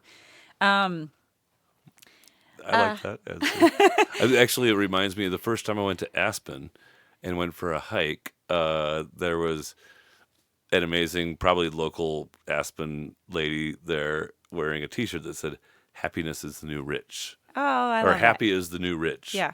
Like you'd rather be happy than rich, Yeah. and all those hedge funds guys that were miserable, and all the billionaires that hate their lives. Exactly. Right. Taught me something very, very important very early. To But how do you get it? yeah, to answer the question, right? How do you get it, How do you man? define it? Yeah. Fulfillment, I guess. Feeling like you're doing something good in the world, Yeah.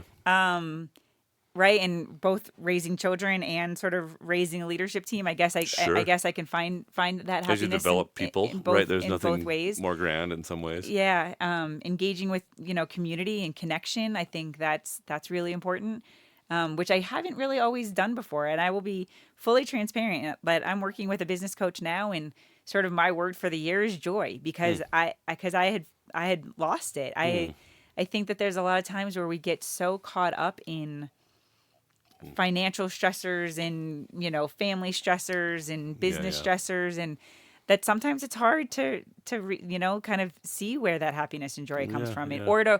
or to take the time to find it again. And so I think Yeah. Well, and if I can, I'd observe that entrepreneurs, especially, are usually not where they wanted to be by now. And so you're always frustrated with yourself, which can kill your joy a little bit. yeah. Yeah, I think that there's part of that too, and I think, and there's challenges of running a small business, especially a small retail business right now, that we didn't foresee 5 years ago. I think to say that we survived COVID, I kind of put that in air quotes, because I think there's a lot of small businesses who don't know if they actually survived COVID yet. We still Yeah. are. Oh, yeah. We're still paying loans back. We have. I mean, my loans from COVID are 30-year loans, right? Like, Yeah. who knows if I'm going to Yeah, you survive probably got COVID. the PPP to help for some, but Yeah, then but then you still got Yep. the SBA loans that sort of got us through. And so that's stressful, and say, yeah, I have 3 shops, and there's some days where you're like, I own and run and manage, and I'm not an absent owner of these 3 stores. I mean, I'm an absent owner from my team members' perspective, but not from my general manager's perspective. Like, why are we still struggling kind of personally on a financial level? And I think that there is part of that too. Why I work really, really hard, and I have these businesses, and yet we still kind of live paycheck to paycheck. We're not also living in a shack on the side of the road. Like, we have a nice home and we live very nicely, but that it can grind on you in terms of that. And so yeah, I have reached out, and like I said, hired a coach, and kind of working through some of that, and in terms of making sure that you do take that time to step back and gratefulness. Yep. Yep. So I have my Presently app on my phone, and I've been doing a gratefulness post every single night I love it. for probably 3 years now. And so it's a matter of finding the good. Yeah, yeah. And I think Yeah, I think our society as a whole could be a whole lot better off if everybody concentrated on finding the good instead of finding the bad. Yeah, one grateful a day would do a lot of people good, Yeah. for sure. Yeah. So I guess that's where I find it. All right. I like it. And feel free to swing that out and grab another ball. I was going to mention, we haven't known each other for that long, but I think November of 19, my blog post was the balance between contentment and striving. Okay. I have to read it. And the answer was gratitude. Yeah. Like, if you're grateful, you can both be content in your heart, kind of have joy, Yeah. right? Have that, I can tell you're a very proud mom and all these things, and you still want to strive, right? You still want to get better every day. You want your Yes. team to grow and change and develop, and that somehow that balance between there's some joy and gratitude and whatever else. I just finished a book not too long ago. It was called The Perfectionist's Guide to Losing Control. Oh, I love it. And it was eye-opening for me, because bet. it really, I would consider myself a perfectionist, and Yeah. but how it explains it is, but that's okay. Like, it's okay to be a perfectionist, but it has to be in an adaptive mentality as opposed to a maladaptive. Hold it loosely. Yeah. Yeah, yeah. And so let's take this thing that you know about yourself, and let's use it for good. But part of that was then that there's nothing wrong with, and I would say a female, but it doesn't matter, male, female, who wants more. Yeah. Like, it's okay. And part of it, kind of, our society says, men can always want more, and females have always been taught, like, if you want more, you're being greedy, you're being ungrateful, you're being all these things because you want more. But actually, no, like, it's fine. Yeah. You can be happy and content and all of that, but still want more. Yeah. That's an okay place to be. For sure. Well, I think that's why you still strive. Yeah. Because I want more. Yeah, exactly.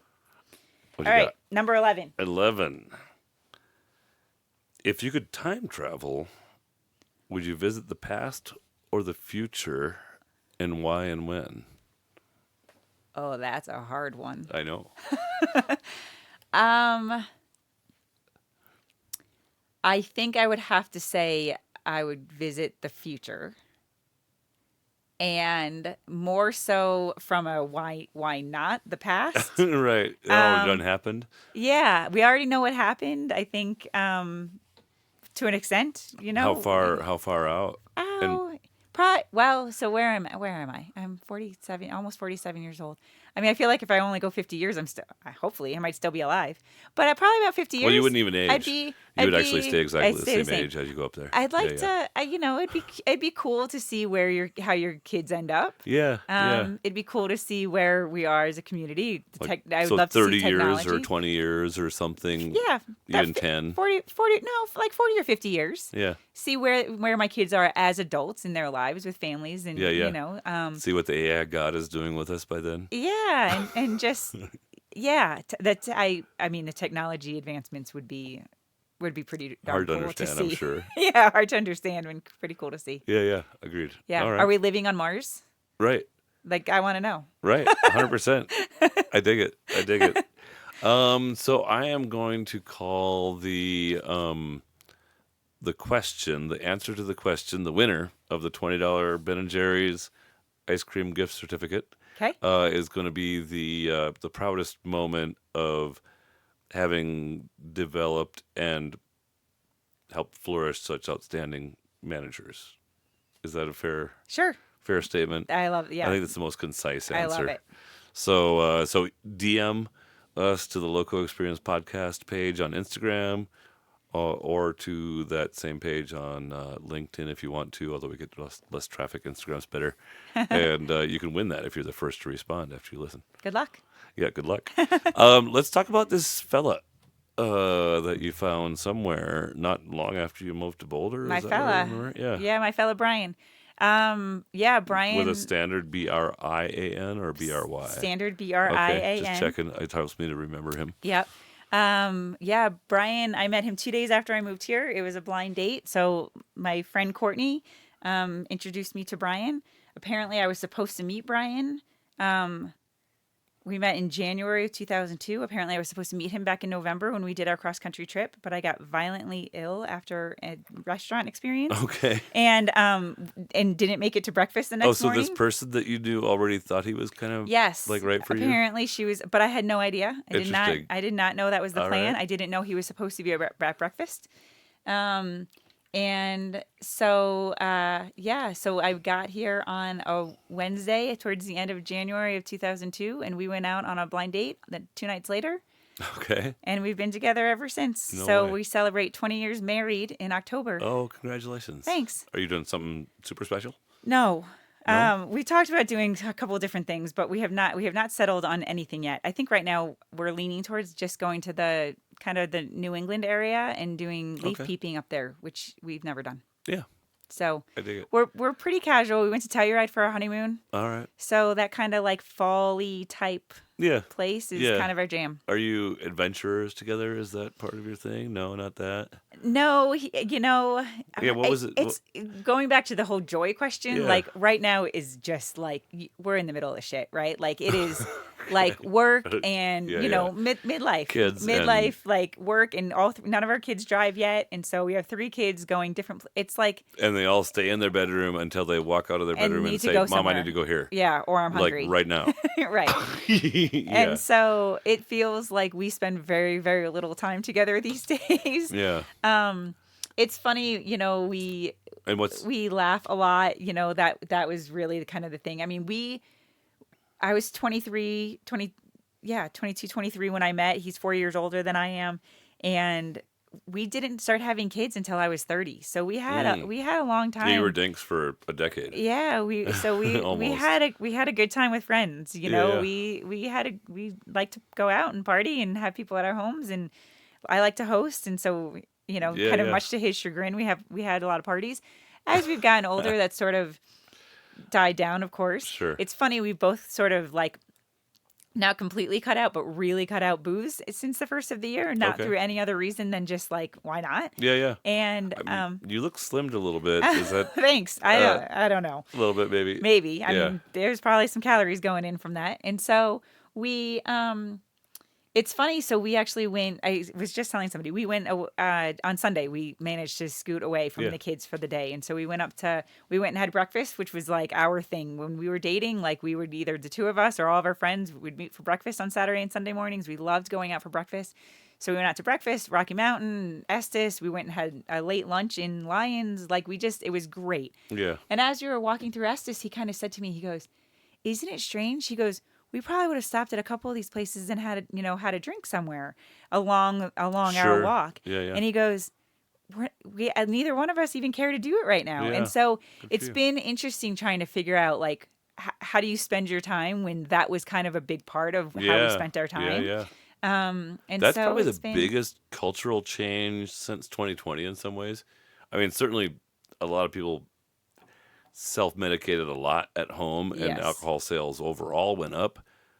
But like the downtown bars and stuff, like they might as well close at 10 a lot of times because everybody just goes home early now, So or midnight. Yeah. So a Right. guy in my LoCo Think Tank, actually, Chad, mentioned the other day in our last meeting, he said alcohol sales have decreased for 4 quarters in a row for the first time since Prohibition.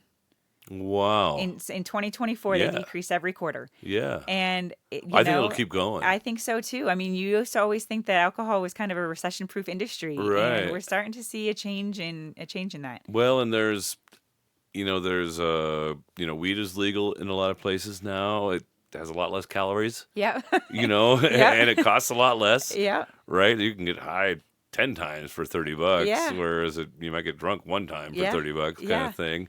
Mushrooms, at least in Starting Denver, to. Colorado, or a Uh-huh. lot. I know, gosh, like when I was taking mushrooms back in college, I was one of like, maybe 2 in 100 people that would take mushrooms on an occasional basis Yeah. for shows and this and that, whatever. Now, there's a lot of 40-something people microdosing mushrooms every week. I was saying or the microdosing, yeah. regularly, or, it seems like microdosing sometimes is like, oh, that's microdosing? That seems like a lot. I don't know anything I don't about know. it, but yeah, I don't know either. But it seems like there's At least definitely cultural a shift. change there. It's like, Very oh, interesting. Well, and if you go back to thinking about where this whole thing has been, like the Vietnam, right? That your dad was willing to sign up for to choose his journey rather than get drafted and become a bullet stopper for some Yep. dumbass that was high on heroin. Yeah.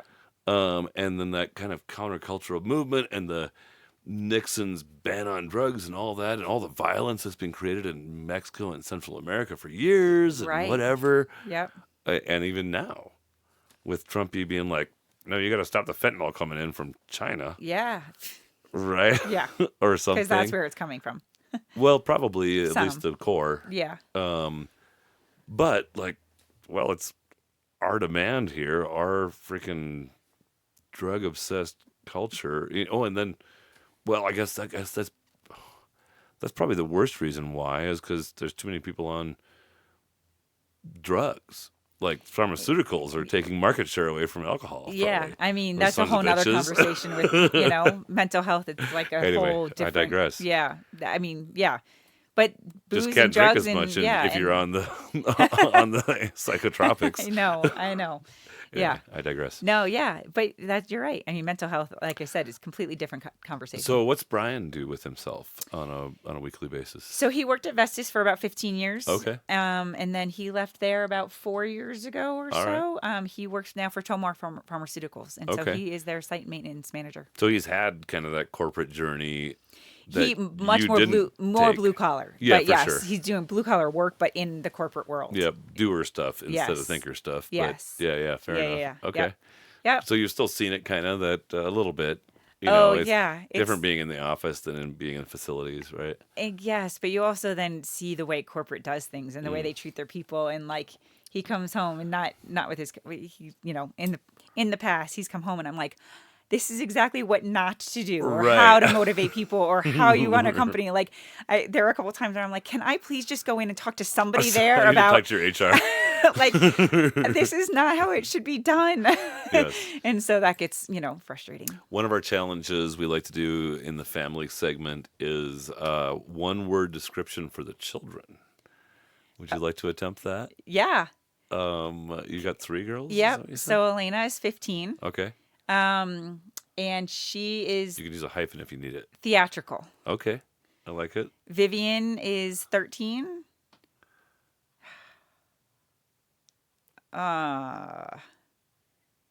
Introvert. Sort of. She's an anomaly. Anomaly is more flattering, I would say. Yeah, anomaly. We'll go with that. Okay. And Adeline is going to be 11 in a few weeks. Crazy. I like it. In all the good ways. Okay. Yeah. I like it. I Uh-huh. like it. So you spaced them out pretty evenly there. Yeah. You're gonna have a nice. So let's see. You got basically whatever 7-ish 8 years. years, Yeah, 8 years. 7 or 8 years. Yeah, somewhere in there, and then you're gonna be empty nesting. Yeah. Are you guys excited about that time, or like already looking ahead and regretting it? I am excited to have. I am excited. I'm excited to see what they do. Like Brian is definitely the one who's like, if they want to come back and live in the house, like they have a room forever. And I'm like, no, they do not. And part of my reasoning on that is like, if they come back and live with us, and then How we didn't do boring our will job. that be? And, Yeah, and then we kinda. didn't do our job. Our No, job is to 100%. raise kids who are sustainable, successful, kind, caring, Yeah. participatory human beings in this society. Yeah. And I really believe if they end up, and I'm not saying like if they hit a rough patch, they can come back home. Right. But like they should be off living their lives. That's what they should be doing. Yeah. And if they're not, then That's the measure of success for a parent. I ultimately. think so. Yeah. And so, but yeah, I mean, we've definitely, our oldest will be gone in 2 years, and there's definitely like how did the that happen hell so did that fast? happen? Yeah. And we will miss them immensely, but it's time. Yeah. But it's time. Let's talk about will be your time. mom and dad a little bit more, if we may. We kind of flattered your dad by calling him extra smart and insightful earlier, kind of along that journey. But what did he go on to do from there? And they're still around, or he Yeah. is at least, both They're of still around. Yeah. So my dad, his final chapter was at Jenny Craig in Southern California, and retired from there. them? Okay. My mom always had jobs also, so she's a good role Yeah. model in terms of that. When my dad went to California, she had a really hard time with leaving the house in New York. She had some really good friends back there. Okay. And so it took her a couple years before she was willing to move. I think Oh, the really? weather finally was like, all right, it's time to go. Interesting. And so she finally moved to California with my dad. They were out there for a while until about 21. So COVID really. They were still in pretty good health, and they'll both be 79 this year. Oh, wow. But so, they were still in good health. They were traveling to see myself and our family and my brother and sister's families a couple times a year. Yeah. And COVID kind of shut that down, and they missed being able to see their grandkids. And they ended up moving here. Oh, cool. So they live in Timnath. My dad, when he retired, I guess he's probably been retired for about a decade now. When he retired, I was like, he's going to have a job again in 6 months because Yeah. it's just who he is. And he never did a thing afterwards. And he has been happier as a happy as a Really? clam. Like he Just is content in that. he likes playing golf. He takes on projects. So when he first retired and they were living in San Diego, he was on the board of the Boys and Girls Club. So he kind of kept himself busy with that. When they moved out here, he got really big into genealogy. When I tell you, he probably spent the equivalent of a full-time job for a year doing genealogy stuff. He did that. So he traced us back to the Mayflower. I was going to say, you look Not English no. Well, potentially. Dizmang is my husband's name, so we're Fishers. Is my maiden Okay. name. And So that's so where your English yes, English and contours Irish. look like. And Irish, English obviously, and your hair Irish. is very Irishy. Yeah, English and Irish. Well, that's not natural. Um, and so yeah, so he plays golf. He's always really kept himself busy. Um, my mom is now struggling. She has Alzheimer's related dementia. Yeah. And so we've been kind of dealing with that for the last couple of years and trying to manage that and figure that out. My dad is so kind of full-time caregiver. She's Yeah. still living at home and, all that kind of stuff. But You've engaged with like the Dementia Together organization and stuff like that a little found an organization called People First. Okay. And they offer classes and they offer support, in-home support and things like that. Yeah. They've been That's good. nice. We're struggling with getting my dad on board with all of it. Yeah. I think that's a really hard. Even accepting how real it is And stuff, how much work it will become, and Yeah. starting to get that process now. It's So super hard. It's like the worst disease. And Yeah. so I'm sorry. My dad's mom suffered with that for like over 5 years Yeah. Before she passed. And it's just hard. yeah, it's just really hard. And so we're starting to see, she's getting a little bit more frail, and she's, wants to be home a lot, which is fine. Yeah.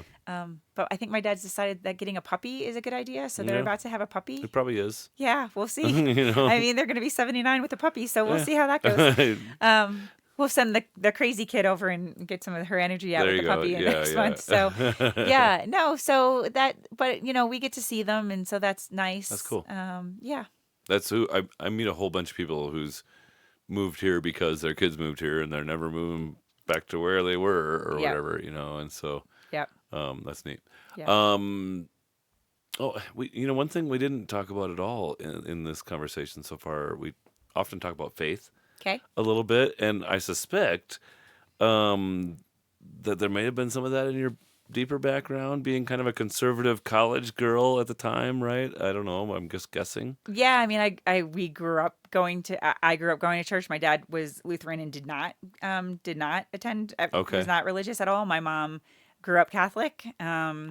And But you went to Lutheran church. No, we didn't. No, we didn't. So we had nothing to do with the Lutheran side. Okay, gotcha. So we went to Catholic church. So we Okay. did all of that. But not church school or anything like that. I went through all the sacraments, and I went to religion through, middle school. But you went whatever. to public school as far as your Yes, regular yes. education. Yeah, all Yeah, public yeah. school. Yeah.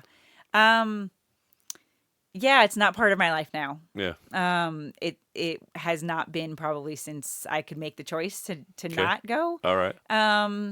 Your husband also Same. came from a non or a Catholic. Same Christian, not Catholic. Yep. Christian, but not Catholic. I don't know what denomination Yeah. they were, but also I think we got married and said it's just not who we are anymore. It's Yeah, not yeah. it's not kind of the way that we want to be ourselves. Do I believe in something? Some creator force. Something. Yeah. Yes, I also believe in evolution, Yeah, So, yeah. but we also have been really intentional about allowing our kids to explore it. So our oldest daughter actually got baptized a couple years ago. Oh, wow. So she found some friends through a church that she really liked and Okay. started going to some summer camps Bunch of youth and doing group, that. this and that. Yep, and then, exactly. Yep. And so she was at summer camp a couple summers ago, and she called us in the middle of camp and said, "Can you guys come up early on Sunday for pickup and watch me get baptized? And will you allow me to get baptized?" Yeah. And we said yes, because that's her deal. Now we also told her in years prior, like, you can't get baptized this year, because we did want her to have. We didn't want her to go to summer camp. Yeah. We Well, we want to know if she's got agency. a religious summer camp and have fun for a week and then be like, "Oh, I'm going to get baptized." So it needed to be intentional on her part. Yeah. She needed to understand what she was doing and why. Yeah. And so now that's kind of our 11-year-old, almost 11-year-old is now like, "If I go to camp, can I get baptized this year?" And I said, "No." Like, Interesting. you have not put in the work yet. And Elena was still 13, I think. So Sure. so I said, "You haven't put in the work yet to get to the point where you understand that responsibility and why you're doing it." And so we're definitely open to them exploring it. We're not You're not insulating drawn them. to it by them at all?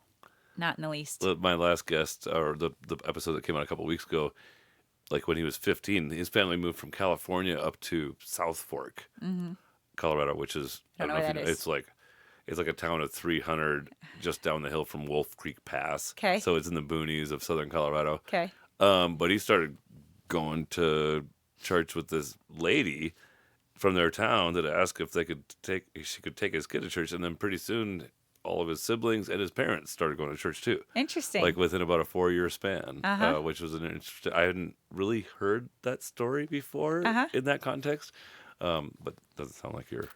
It's You're not, there you yet. know, there are times where I mean, I know people who are very religious and it means a lot to them. And there are times where I can see the comfort and I can see Yeah. how it is guiding them and leading them in their lives. And that I think is wonderful. I mean, that's a great yeah. kind of guiding light for them.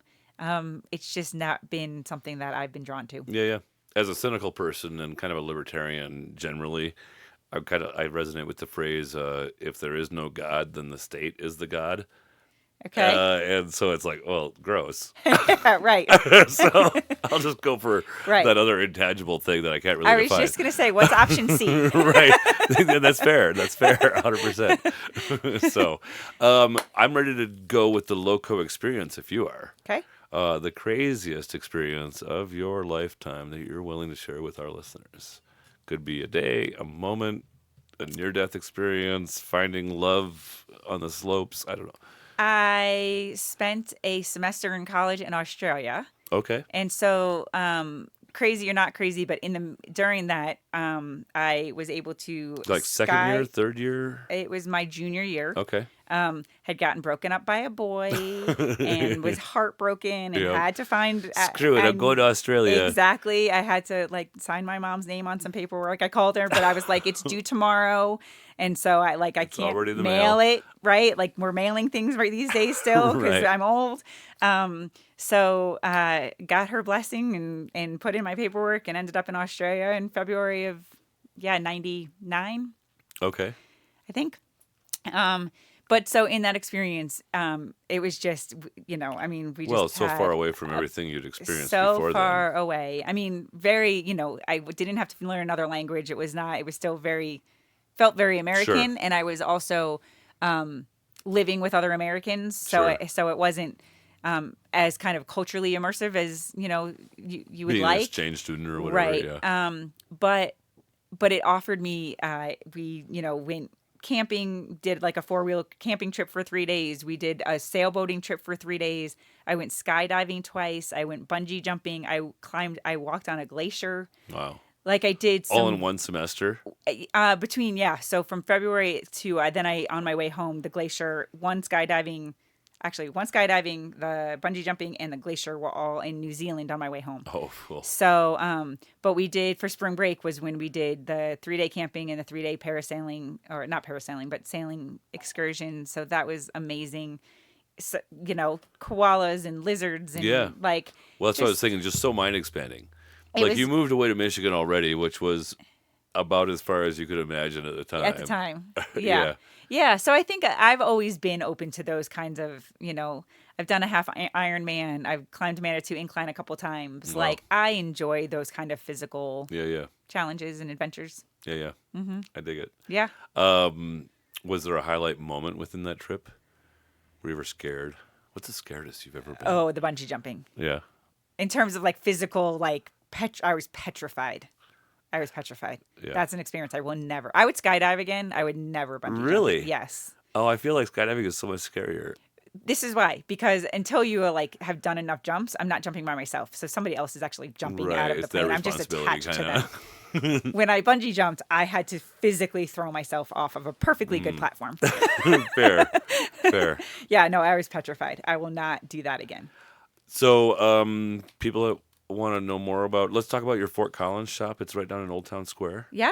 So pop on down. You won't see Jessica there unless it's an emergency staffing wise. Right. Or if you come early and me and Rissy are having a meeting, I still have, I have on-site meetings with them at least every other week or try to. Yeah, so this summer we're going to be doing movies in the square again. So we tested them out last year. We did 3 of them in the square last year. So we're doing that. We haven't finalized the dates with the DDA yet, but it should be every Monday or Tuesday in July. Okay, cool. So we've got That's great. four. We used to go to New Belgium for movies in New Belgium, but Yeah. So we'll have moving away from beer culture these days. Yeah. Ice cream culture is better. Yeah, so we're going to do 4 of those this summer through July, which we're super excited about doing again. Awesome. We offer caterings, we offer cakes. That shop specifically Fort Collins and only Fort Collins right now does in-shop birthday parties. So we do those early in the morning on Saturdays, Oh, cool. typically from 10 or 10:30 to noon. Oh, that's fun. So there's a couple different birthday party options there. We're doing a lot of benefit nights right now. So Tuesday nights from 5 to 7. Most of them are full, I think, through April. And then we'll take a break until next off season. Oh, where So somebody gets 20% we partner with an or 10% of organization, sales or and whatever, between 10 and 20% will go to the organization. Based off of their kind of their involvement in getting people in the door also, right. and how engaged that's and cool. active they are in doing yeah. it. Tuesday nights from 5 to 7. There's I different. just want to shout out. organizations. That's so thoughtful. It's like, this isn't a gift. If you can actually get a bunch of your friends and followers as a nonprofit to come on down and buy ice cream and hang out in the square, we'll give you more. Yeah. Like, we want to have a participant, not just a beneficiary. That's exactly how we've seen it. I love it. Is we're not here to just give money away. Right. We want to support, and we want to engage, and we want to build awareness. We want to do all of those things. I love it. But we don't want to. We want you to be a part of it. Yeah. And if you're not a part of it, then we're not going to give you as much. I was part of my wife actually was employee number 7 at the Matthews House. Uh-huh. And I don't know how much you've heard about them or not, but it's A little bit. kind of a whole person approach to human services. But their coaching for their social workers early on was, if you ever feel like you're working harder than your client is at their success, then you need to stop working so hard. Yeah. And they need to step up. Yeah. And that kind of philosophy, I think, could be such a benefit if it permeated more of our culture. Like, I'll help you. Yeah. But you have to show up, step up, do the work. You still have to do some work too. Yeah. Yeah. So I think that's the biggest lesson, right? Is like, success is never going to just be handed to you. right. You can't, there's all this kind of world Yeah. around manifestation and imagination and all of that, and that's great. You Yep. need that as Yep. you need to be able to visualize the end goal, but you still got to do the I work. think that's part of the bridge between that partisan divide a little bit, is the Republicans have become, like, at least their appearance is that they're just too cold and they don't want to pay people's Social Security and Medicaid and whatever, this and that. And that the Democrats are too tolerant of half-assedness. And you got to show up and do the work. Yeah. Right? There might be times when you need help. And, like, Jesus said there will always be the poor. Yeah. That's because there's always going to be the slackers. Yeah. But the people that want to succeed, that come from a hard place, I think it's a great thing for you and every company that wants to help. Yeah. Cheers. Thank you very much for I hope having you've me. enjoyed it. Yeah, this has been awesome. Okay, great. Cheers. Talk to you next time. Yeah.